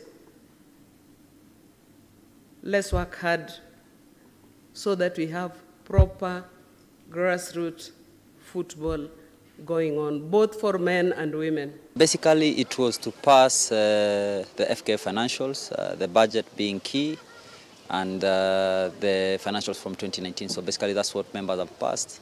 As you are aware, the FKF president was not around. He's traveled to Cameroon for his FIFA Council campaigns on the invite of the CAF president, Mr. Ahmad. But we are happy that we finished without any hitches.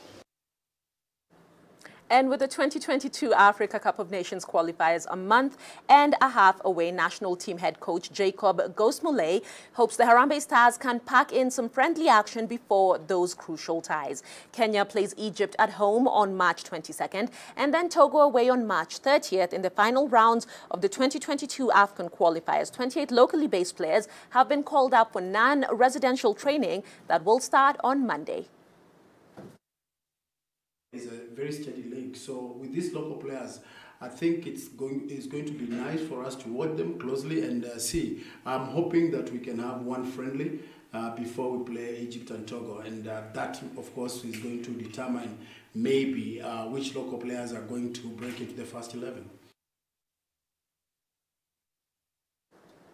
And women-only marathon world record holder Bridget Kosgei looks ahead after an impressive 2 years that saw her defend her world marathon major titles that was in London and then in Chicago. The 26-year-old speaks on her plans for 2021.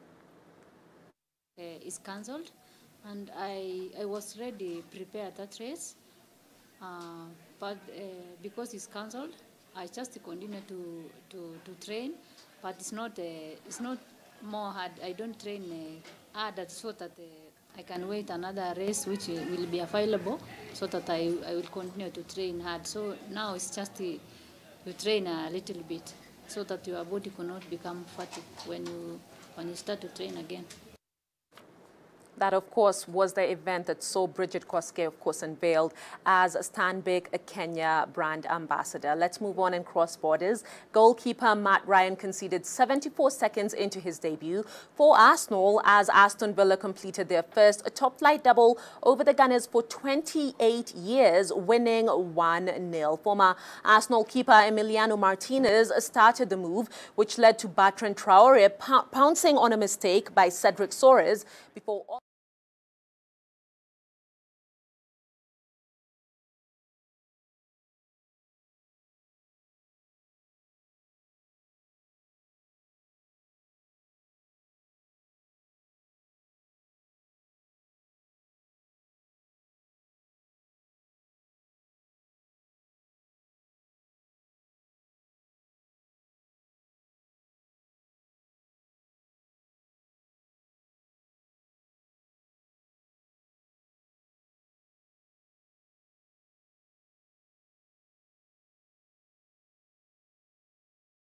At Manchester United game are welcome. Talk to me on Twitter at Ida Warenga.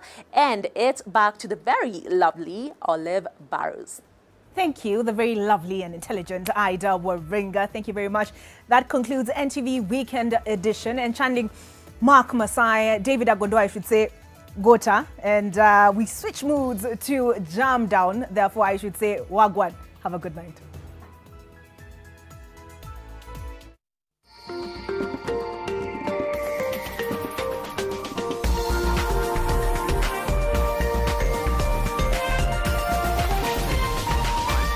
This is NTV.